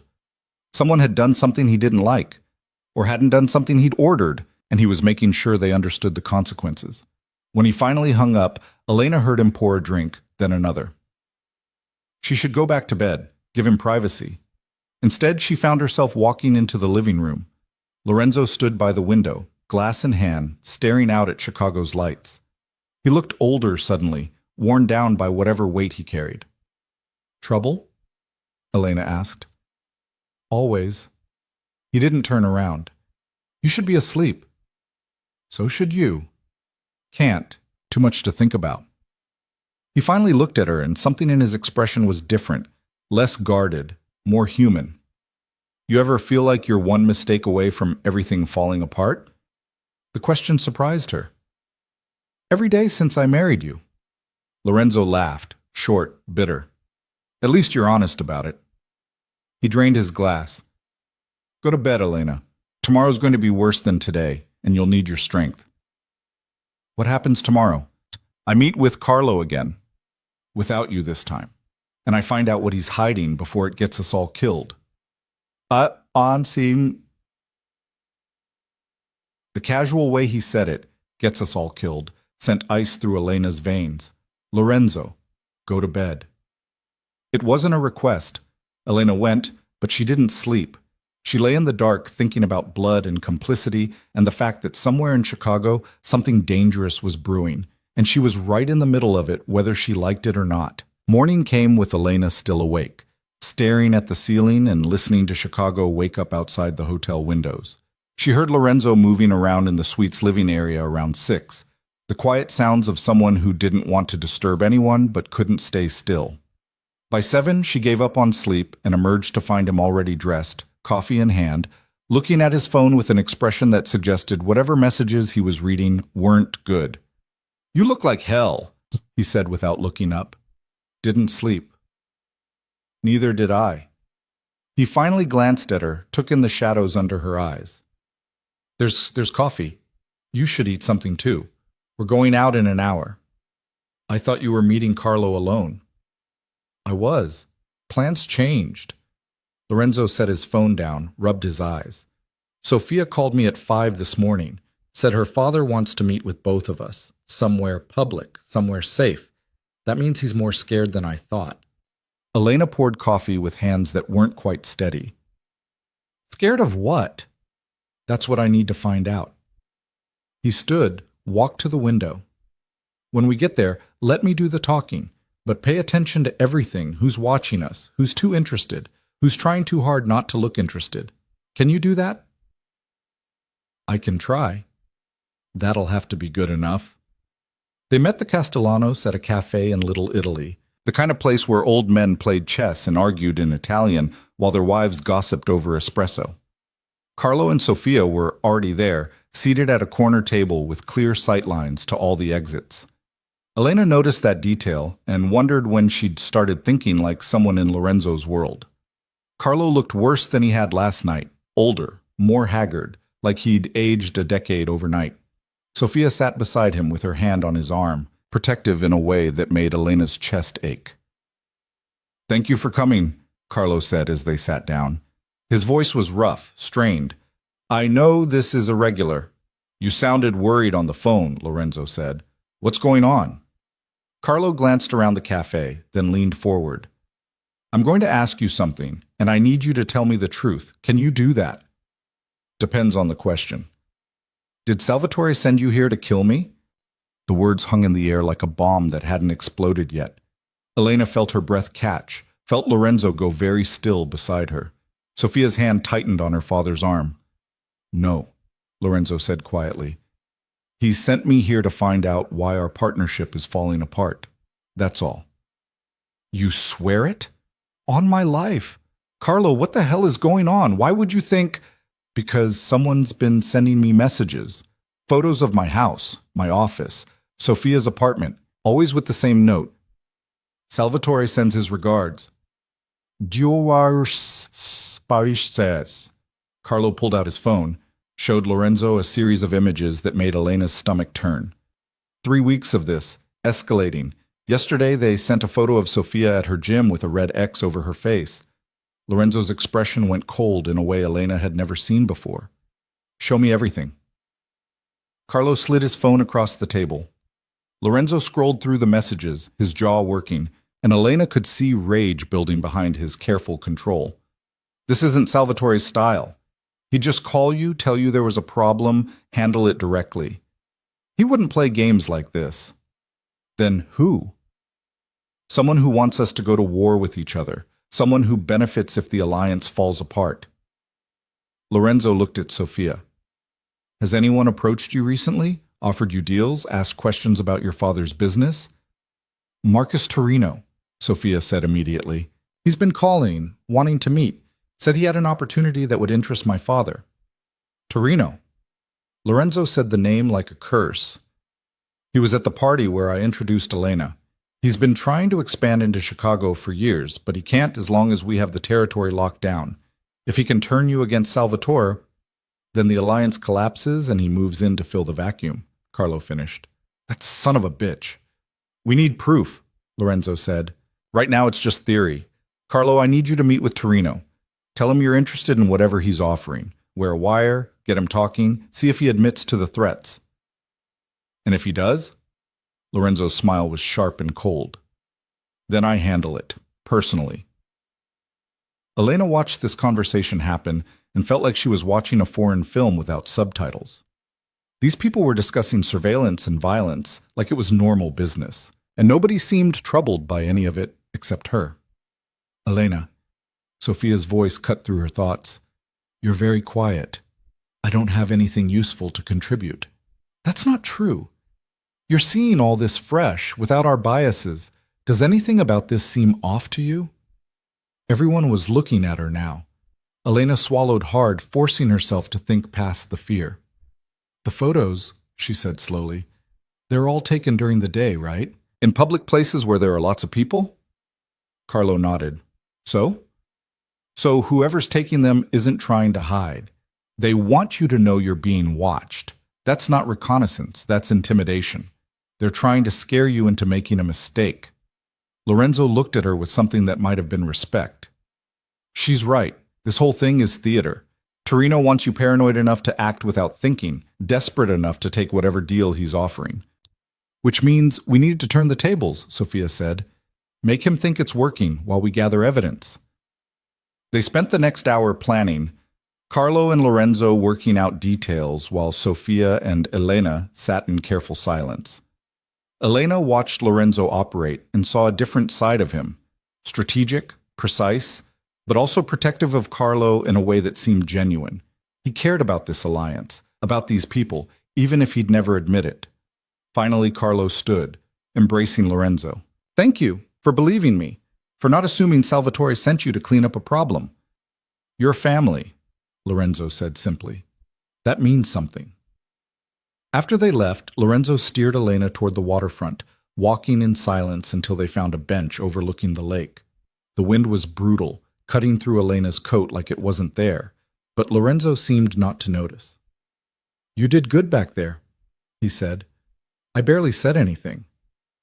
You said the right thing. That's worth more than saying a lot of wrong things. He was quiet for a moment, watching the water. This is what my life looks like, Elena.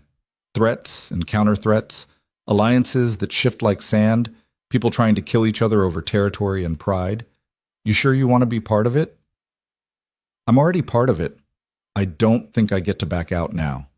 You could. I could arrange it. Divorce, settlement, protection. You'd be set for life. Elena looked at him. Is that what you want?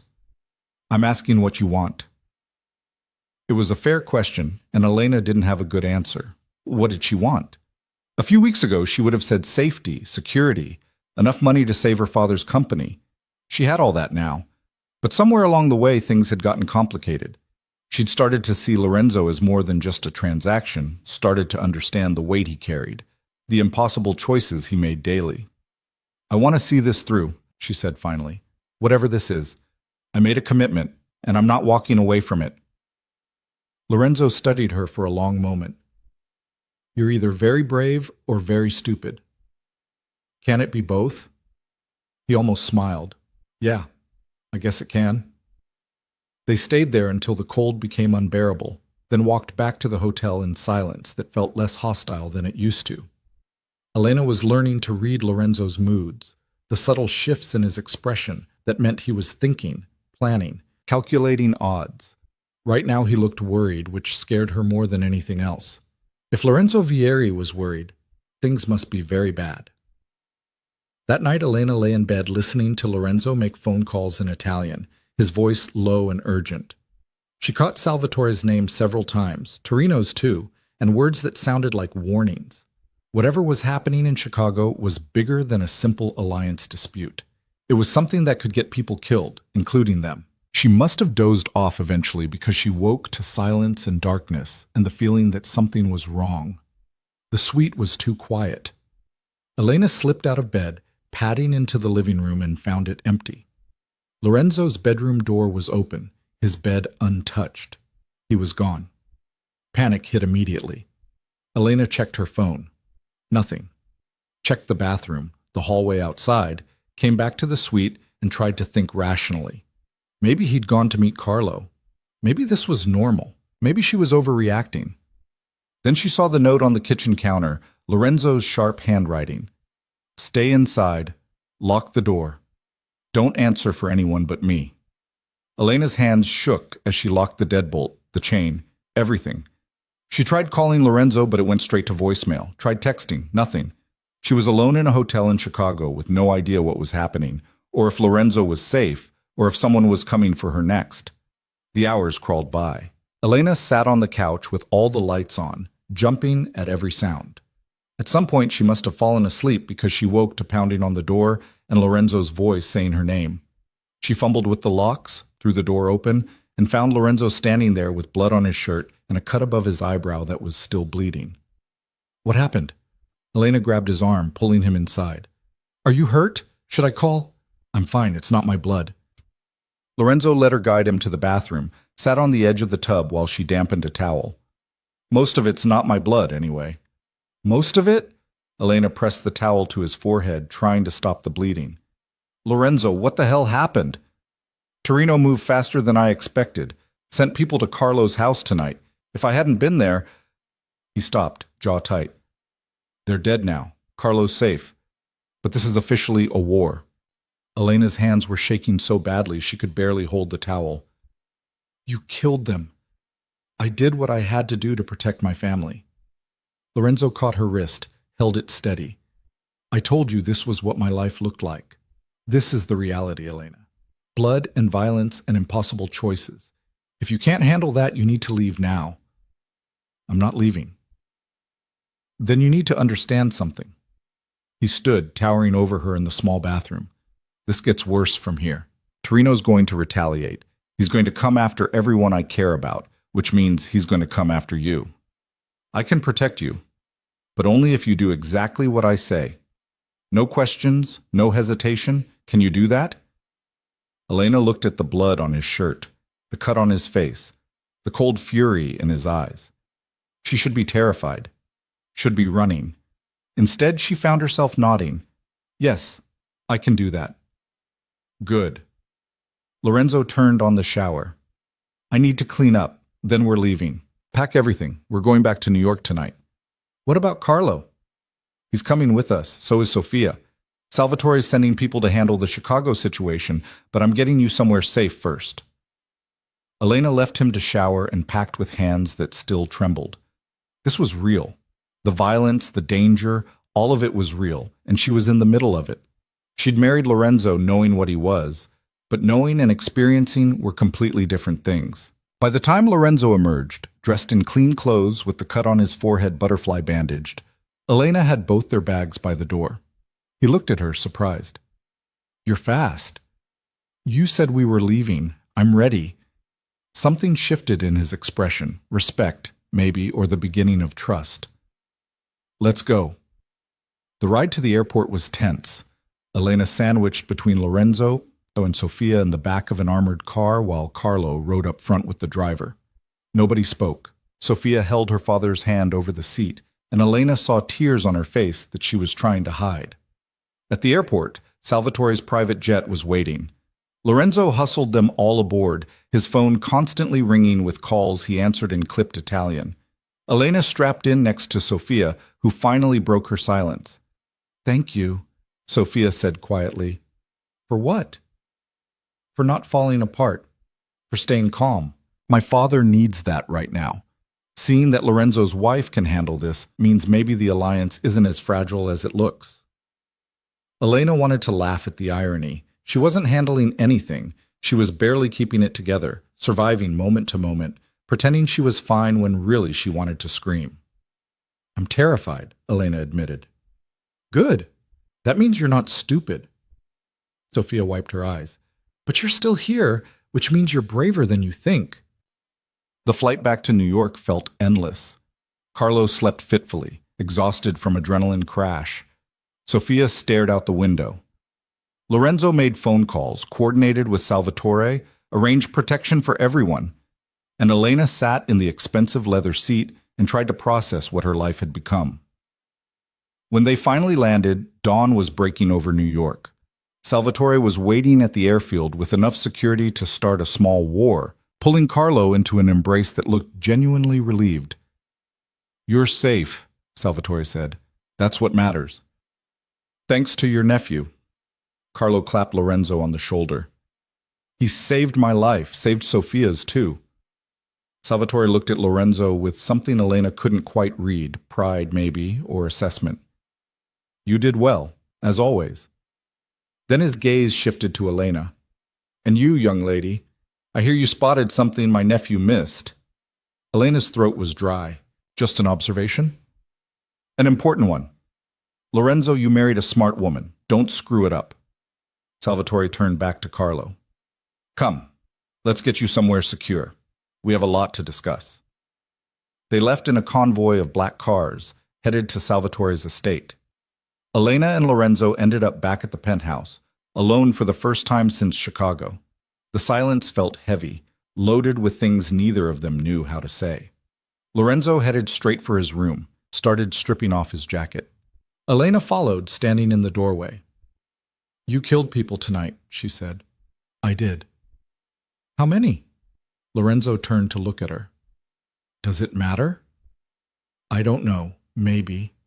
Elena wrapped her arms around herself. "I keep thinking about what Sophia said, about blood on your hands. And I thought I understood what that meant, but I didn't. Not really. Not until tonight. And now that you do understand, I'm still here." She didn't know why she said it, didn't know what she was trying to prove, but it was true. Despite everything, the violence, the danger, the reality of what Lorenzo was, she was still standing in his doorway instead of running. Lorenzo crossed the room slowly, stopping close enough that Elena could see the exhaustion in his eyes, the weight of whatever he'd done tonight. "You should be scared of me." "I am." "Then why are you still here?" "Because..." Elena struggled to find the words. "Because I think you did what you had to do. To protect Carlo, to protect your family. And maybe that makes me complicit. Maybe it makes me as bad as everyone says. But I understand why you did it, and I'm not going to judge you for surviving." Something in Lorenzo's expression cracked. He reached out, cupped her face with a hand that was still scraped from whatever fight he'd been in, and looked at her like he was seeing someone different than who he'd married. "You're not what I expected," he said quietly. "Neither are you." They stood there, caught in a moment that felt fragile and dangerous, until Lorenzo's phone rang and shattered it. He answered, listened, his expression going dark. "When?"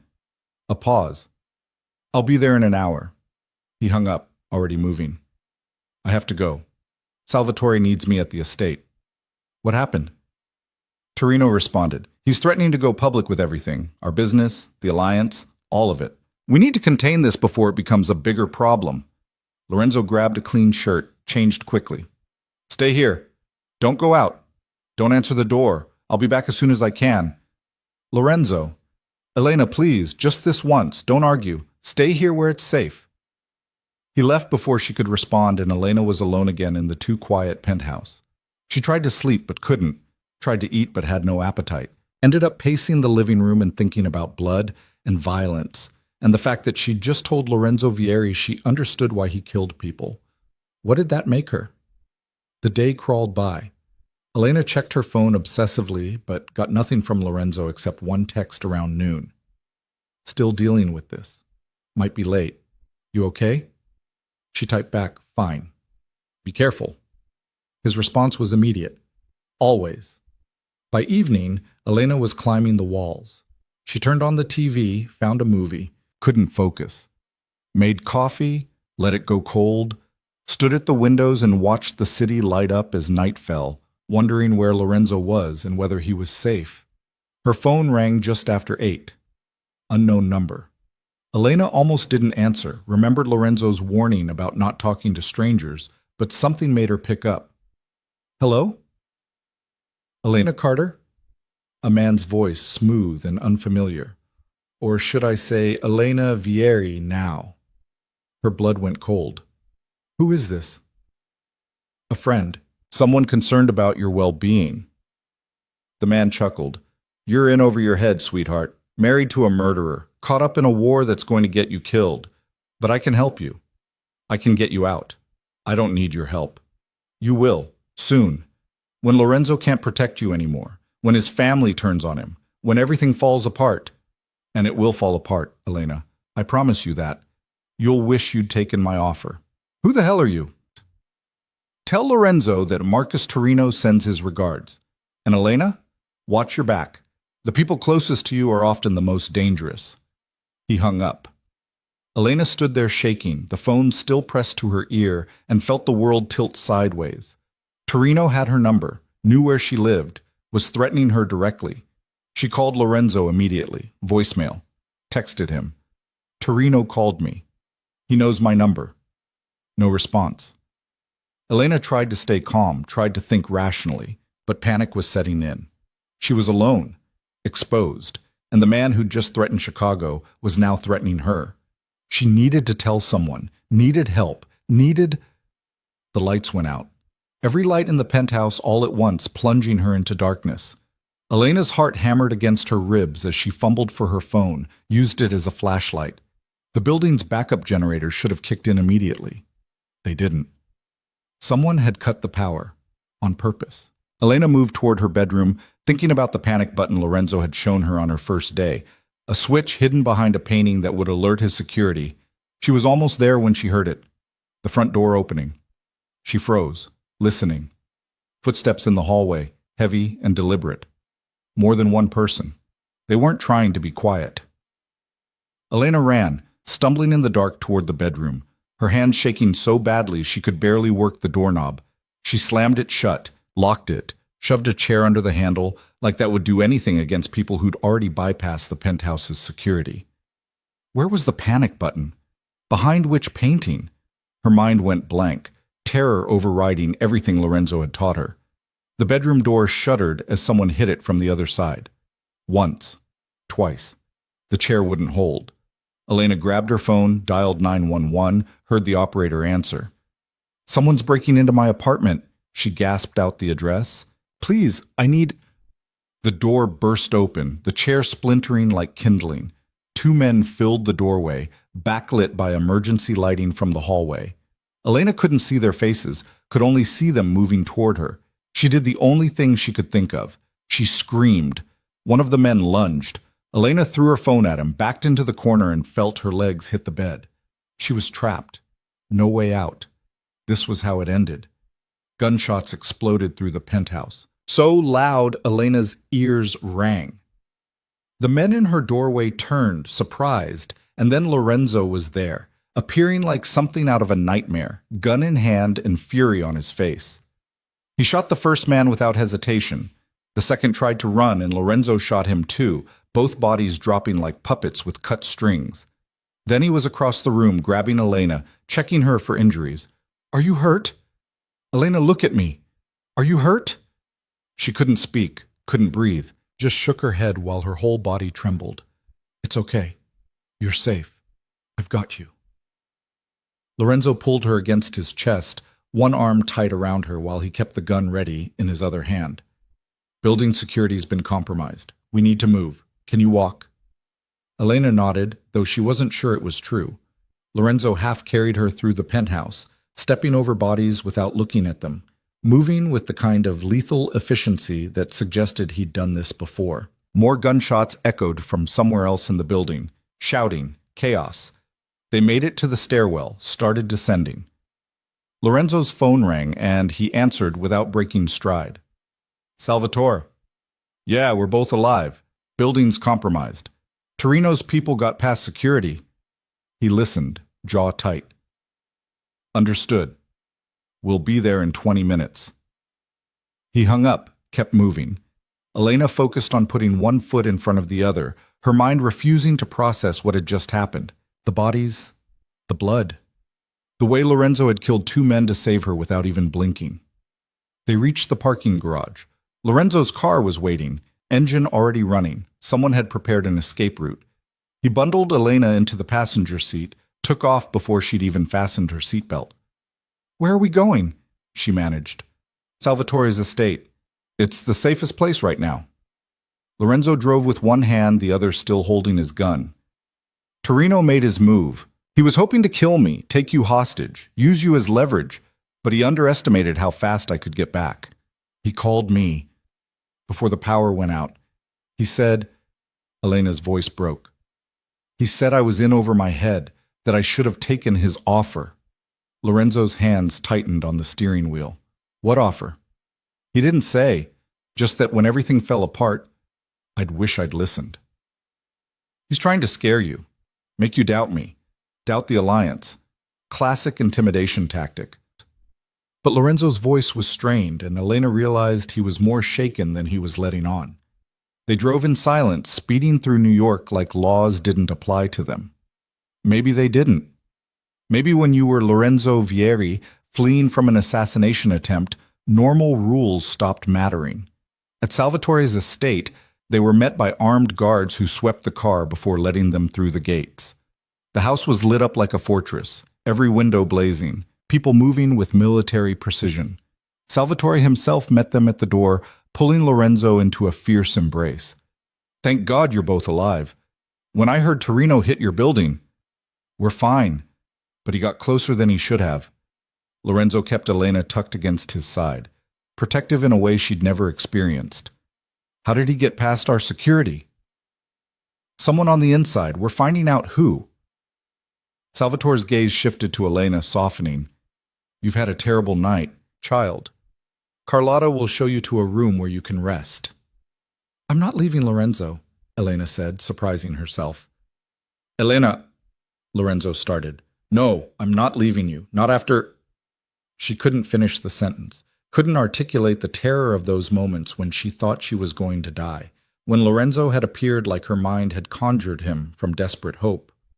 Lorenzo looked at her, really looked at her, and something passed between them, an understanding maybe, or the beginning of something neither of them had names for yet. She stays with me, he told Salvatore. His uncle raised an eyebrow but nodded. As you wish. Come, we have much to discuss. They gathered in Salvatore's study. Lorenzo, Salvatore, Carlo, and a handful of men Elena recognized from the family dinner. She sat in the corner trying to be invisible while her hands still shook and her mind replayed the sound of gunshots over and over. Torino crossed a line, Salvatore said, his voice dangerously calm. Attacking family in their homes. That's not business, that's war. He's getting desperate, Carlo added. The Chicago operation failed. He knows we're on to him. So he went after the one thing he thought would break Lorenzo's focus. All eyes turned to Elena. She felt herself shrinking under the attention, but Lorenzo moved to stand beside her chair, his hand settling on her shoulder. He failed, Lorenzo said flatly. Elena's safe, and now we know exactly how far Torino's willing to go. Which means we end this. Tonight. How? One of the other men asked. We hit him where it hurts. His operations, his money, his reputation, all of it, all at once. By tomorrow morning, Marcus Torino should be radioactive. Nobody will touch him, nobody will work with him, and he'll be so busy defending what's left that he won't have time to come after us. Salvatore leaned back, considering. That's aggressive. He tried to kill my wife. Aggressive is the only response. The possessiveness in that statement, my wife, sent something warm through Elena's chest despite everything. Lorenzo meant it. Maybe not the way a real husband would mean it, but he meant it nonetheless. Do it, Salvatore said, but carefully. We can't afford mistakes.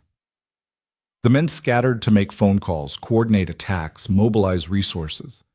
Elena watched them transform from businessmen into something else, something efficient and deadly.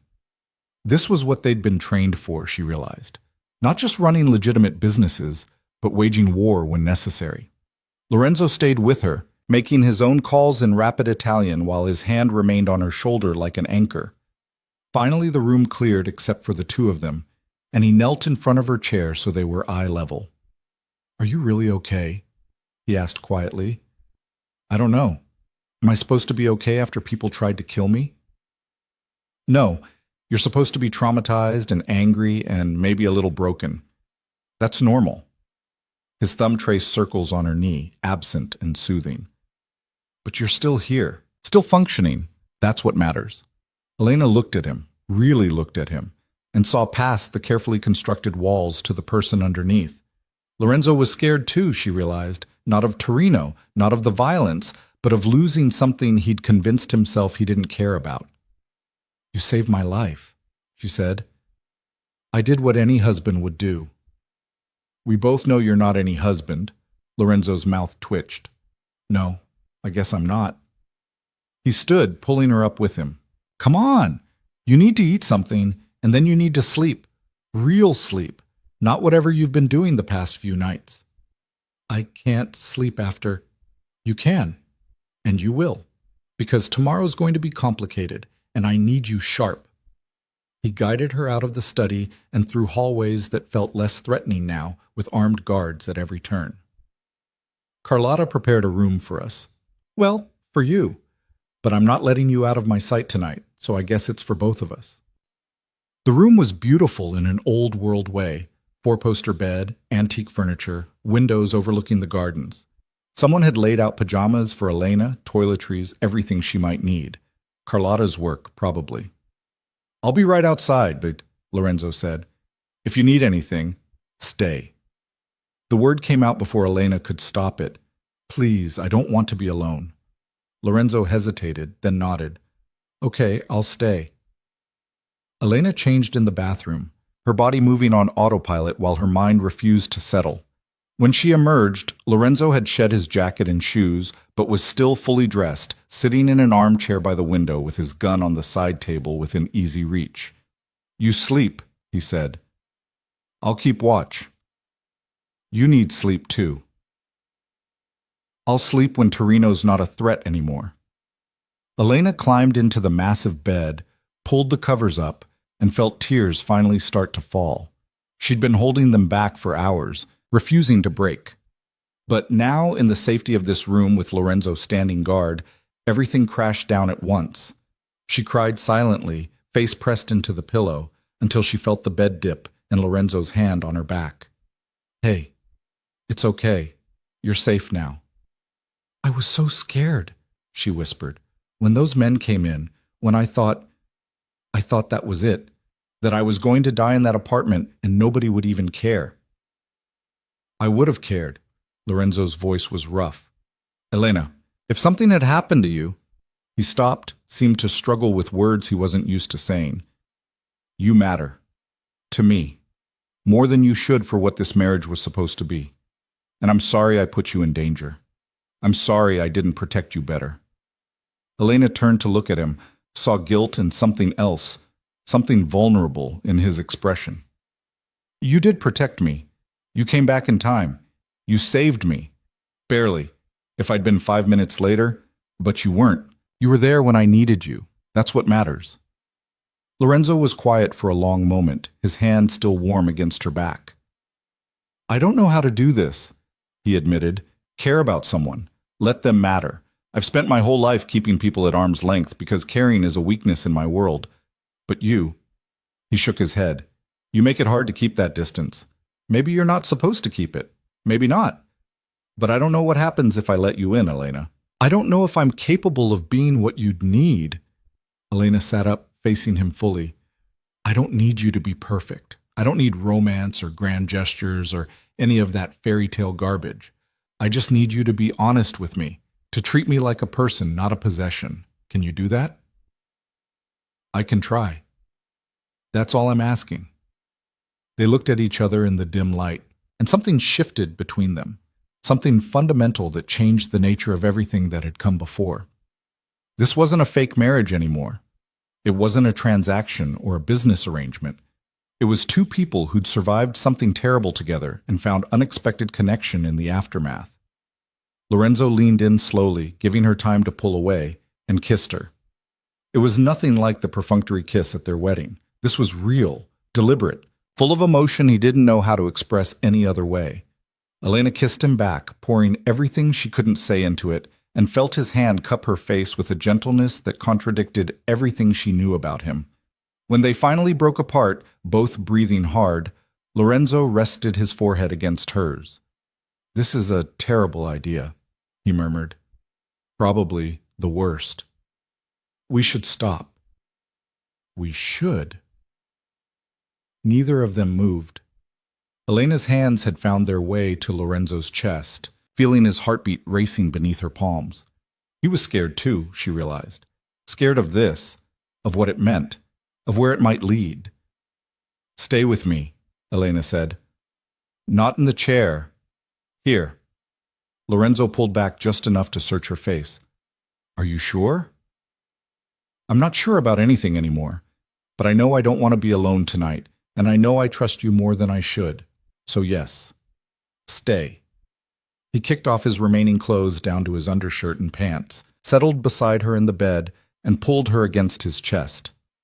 Elena fit there like she'd been designed for that exact space, her head tucked under his chin, his arms wrapped around her. "Thank you," she whispered. "For what?" "For not letting me die. For caring enough to come back. For being more than what I expected." Lorenzo's arms tightened. "Get some sleep. Tomorrow's going to be rough."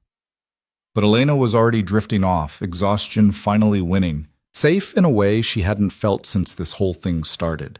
She woke to daylight and voices outside the door. Lorenzo was already up, dressed, on the phone speaking in clipped Italian. When he saw she was awake, he ended the call. "It's done," he said. "Torino's operations are in shambles. The Fed's got an anonymous tip about his money laundering. They're freezing his accounts as we speak. His allies are distancing themselves. By noon, he'll be completely isolated. Is he going to retaliate? He can try, but he won't get far. Salvatore's made it very clear what happens to people who come after family." Lorenzo sat on the edge of the bed. "How are you feeling?" "Like I survived something I shouldn't have." "That's accurate." He brushed hair from her face, the gesture tender in a way she'd never expected from him. "I need to ask you something, and I need you to be honest. Do you want out of this marriage, this life, all of it? Because I can arrange it. You'd be protected, financially set, free to go wherever you want. No judgment, no consequences." Elena's chest tightened. "Is that what you want?" "I'm asking what you want." She thought about it, really thought about it. Leaving would be easier, safer. She could go back to her old life, rebuild without the constant threat of violence, without being complicit in things that probably kept her from sleeping at night. But she'd also be leaving Lorenzo, this complicated, damaged man who'd somehow become more than just a means to an end, who'd risked his life to save hers, who'd held her while she cried, who'd kissed her like she mattered. "I want to stay," Elena said. "Not because of the contract or the money or saving my father's company. I want to stay because of you, because somewhere in this mess I started caring about you, and I want to see where that goes." Lorenzo's expression did something complicated. Surprise, relief, fear, hope, all tangled together. "Even knowing what I am, what I've done?" "Even knowing all of it. You're not a good man, Lorenzo. But you're not the monster everyone thinks you are either. You're just complicated. And I think I'm okay with complicated." He kissed her again, slower this time, like he was trying to memorize the feeling. When he pulled back, his eyes were suspiciously bright. "I don't deserve you," he said quietly. "Probably not, but you're stuck with me anyway."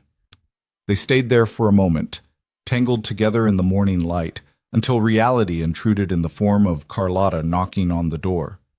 "Lorenzo, your uncle needs you, now." The urgency in her voice got them both moving.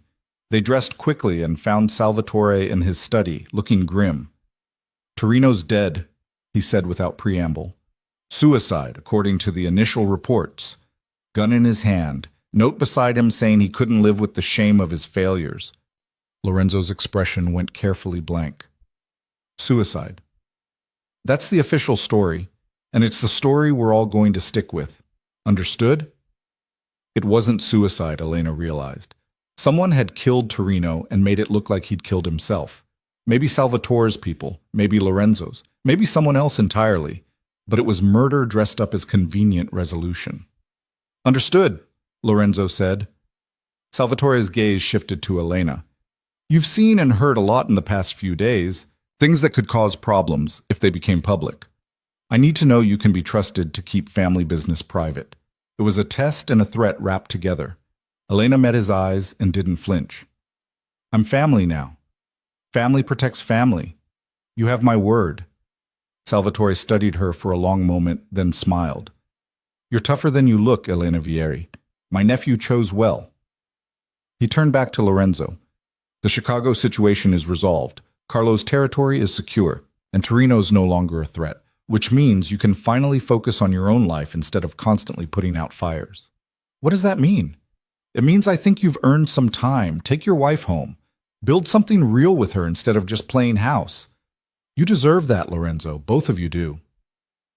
Walking out of Salvatore's estate felt like walking out of a war zone. Elena's body was heavy with exhaustion and relief and the weight of everything that had happened. Lorenzo kept her close, his hand on the small of her back, protective but also possessive in a way that felt different now. In the car, Elena leaned her head against his shoulder. "What happens now?" "Now? We go home. We figure out how to be married for real instead of just for show. We build something that isn't based on contracts and desperation." Lorenzo's fingers laced through hers, "And we try to be happy, however that looks." "You think we can? Be happy?" "I think we've survived everything else. Happiness might actually be easier." They drove back to the city in comfortable silence, watching New York wake up to a morning that felt different somehow. The penthouse had been cleaned and secured, all evidence of the attack erased like it never happened. But Elena would carry the memory of those moments forever. The terror, the gunshots, the way Lorenzo had appeared like salvation. Over the next few weeks, things shifted in ways Elena couldn't have predicted.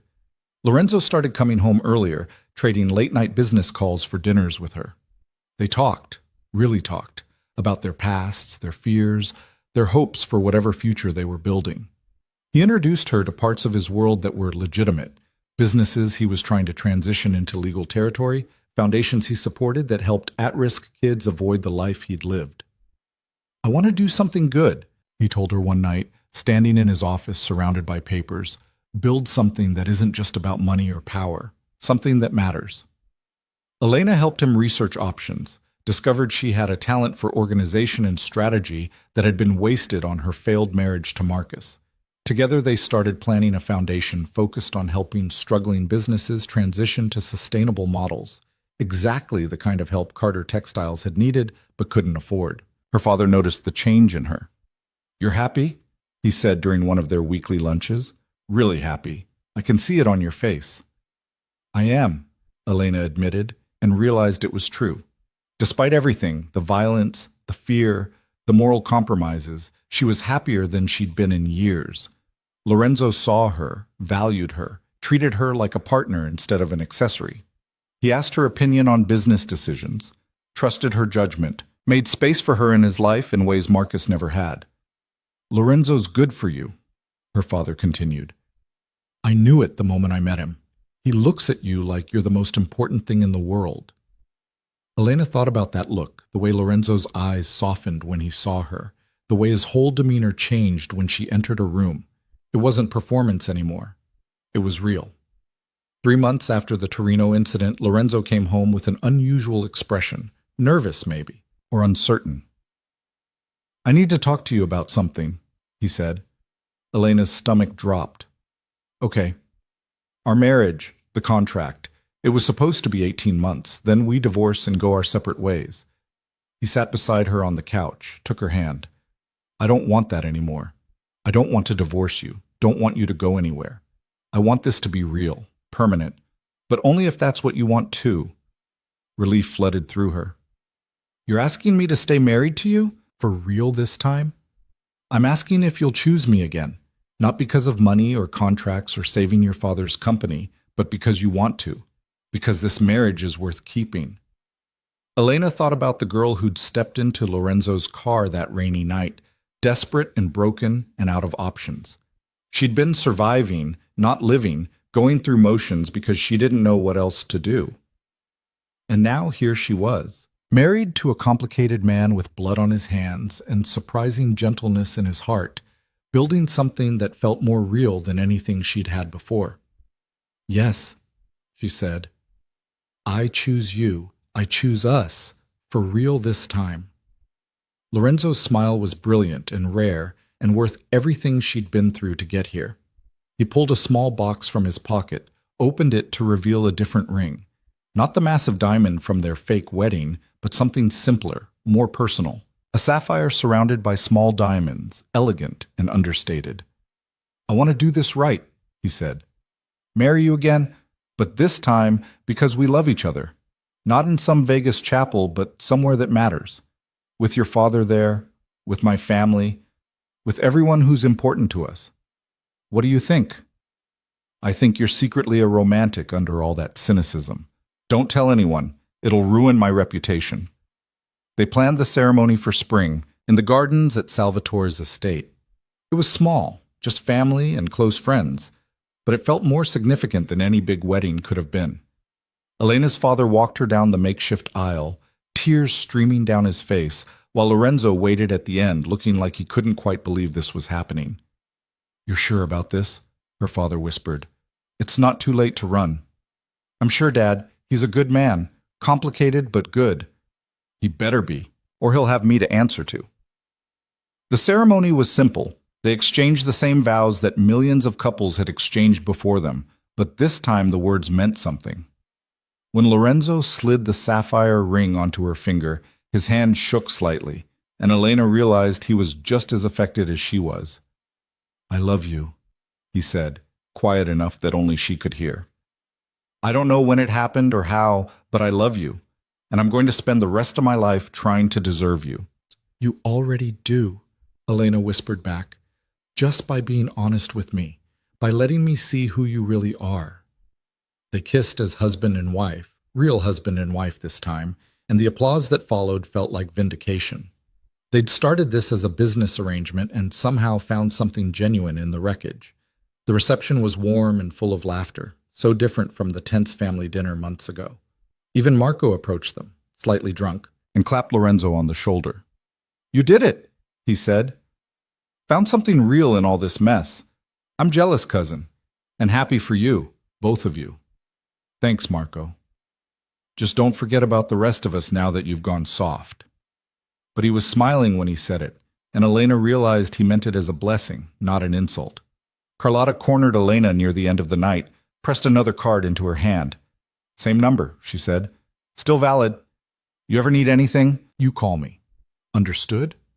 Understood. Thank you for everything. Thank Lorenzo.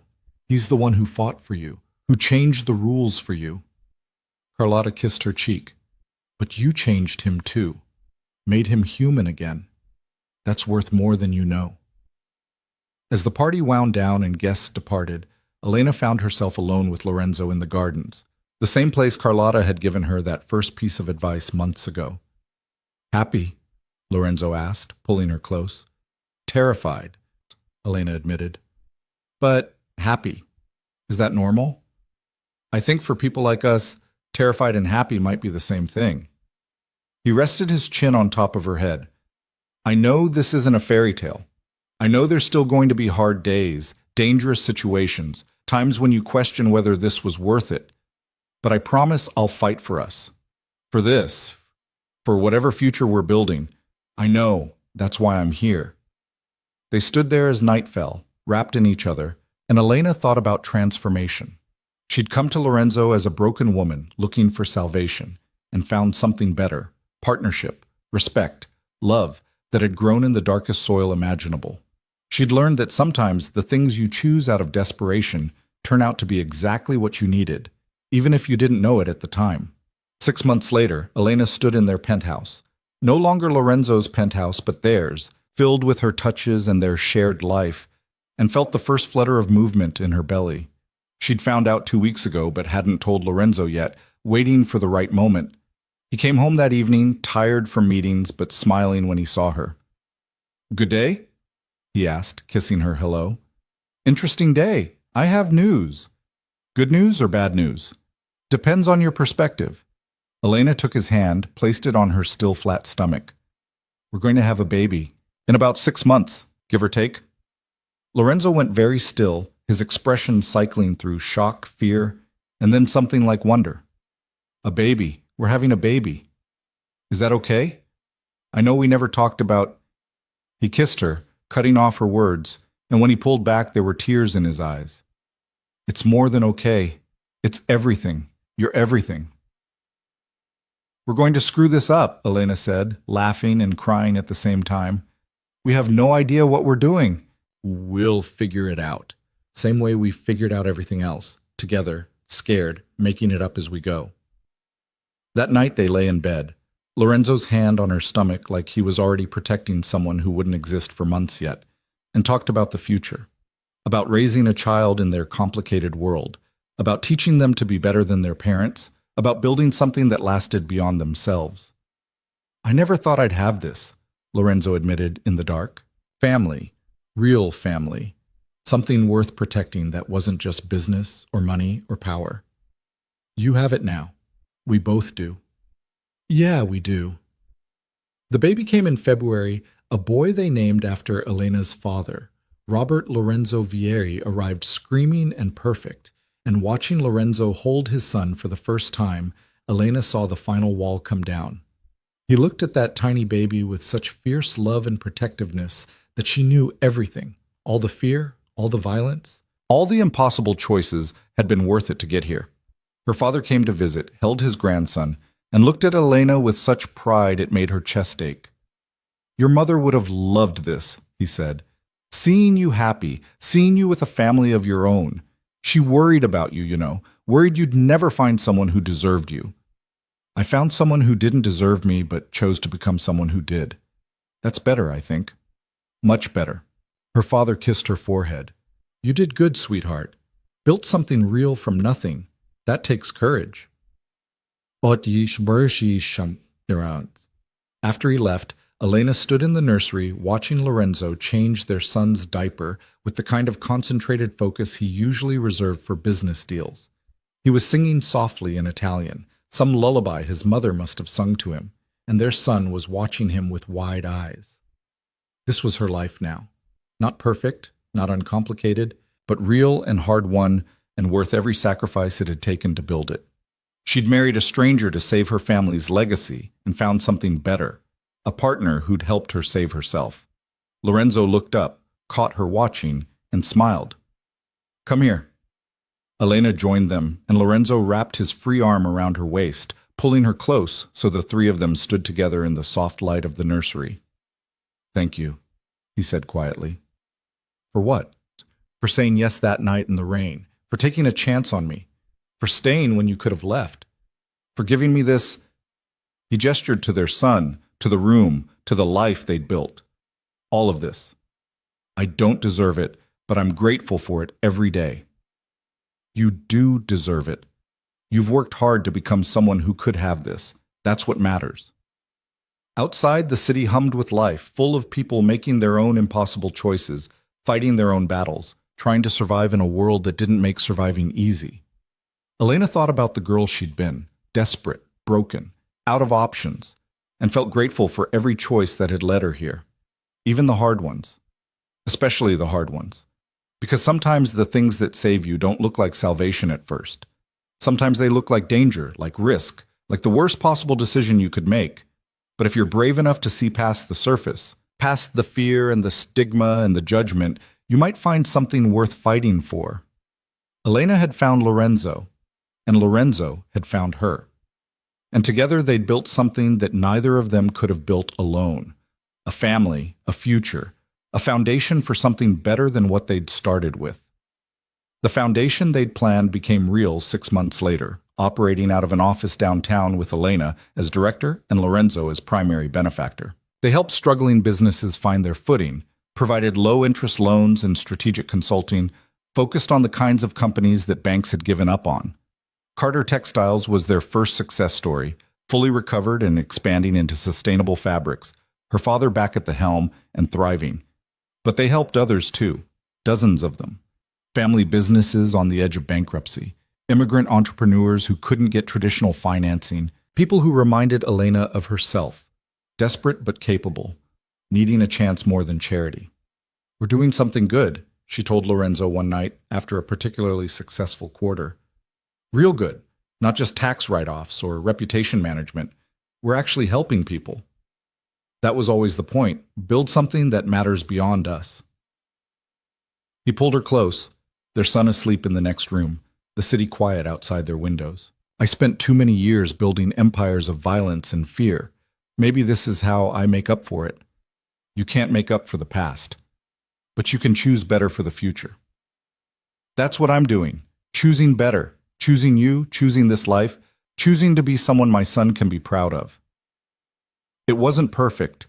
There were still hard days, still moments when Elena questioned whether she'd made the right choices. Lorenzo's past didn't disappear just because he wanted it to. There were still obligations to his family, still situations that required him to make impossible decisions, still blood on his hands that no amount of philanthropy could wash away. But they faced it together, and that made all the difference.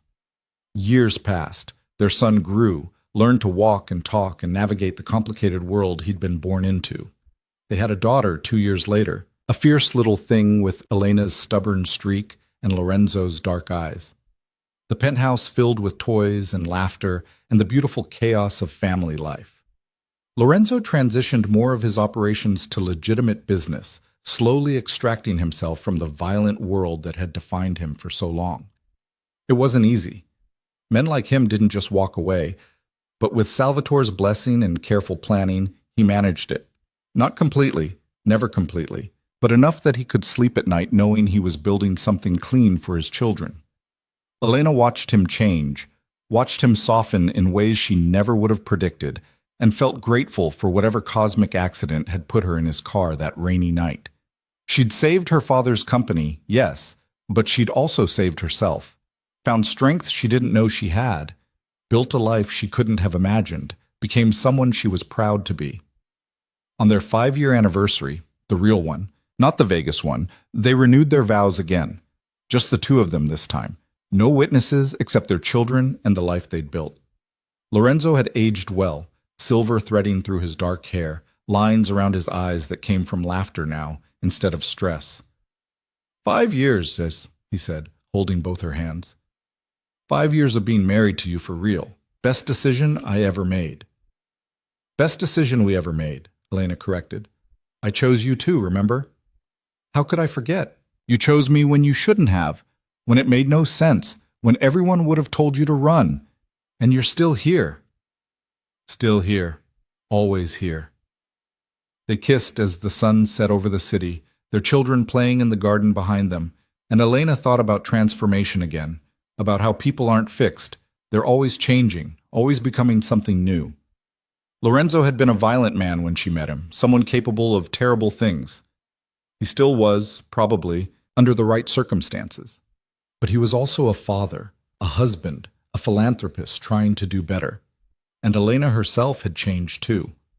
From a broken divorcee with no options to a woman who'd built a foundation, raised children, partnered with one of the most dangerous men in New York, and somehow made it work. She'd learned that strength wasn't about never being afraid. It was about being terrified and choosing to stay anyway. Their story wasn't a fairy tale. It was messy and complicated and built on foundations that would make most people uncomfortable. But it was theirs, earned through blood and tears and impossible choices, and that made it real in ways fairy tales could never be.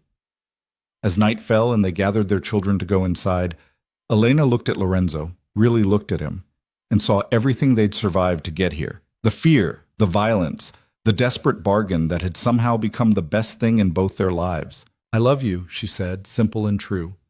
Lorenzo smiled, the real smile he saved just for her. I love you too, even though you're way too good for me. Probably, but you're stuck with me anyway. Thank God for that. They walked inside together, a family built from desperation and transformed by choice, and Elena felt complete in a way she'd never expected to feel again. This was what she'd been searching for that rainy night when she'd almost stepped into traffic. Not salvation, not rescue, but partnership. Someone who saw her fully and chose her anyway. Someone who let her see them and trusted her with that vulnerability. Lorenzo had given her that, and she'd given it back to him. And together they'd built something that neither of them could have built alone. A life worth living, a love worth fighting for, a future worth believing in. The foundation kept growing. Their children thrived. The years accumulated, each one adding new layers to the life they'd constructed from impossible circumstances. And through it all, Elena and Lorenzo held on to each other, held on to the truth that had saved them both. Sometimes the worst decisions turn out to be the best ones, if you're brave enough to see them through. Sometimes salvation doesn't look like safety. Sometimes it looks like danger, like risk, like a sleek black car stopping in the rain and a dangerous man offering an impossible deal. Sometimes you have to lose everything to find out what you're really capable of. Sometimes you have to marry a stranger to discover who you really are. Elena had done all that, and she'd do it again in a heartbeat, because the life she'd built with Lorenzo, messy and complicated and imperfect as it was hers. Truly, completely, undeniably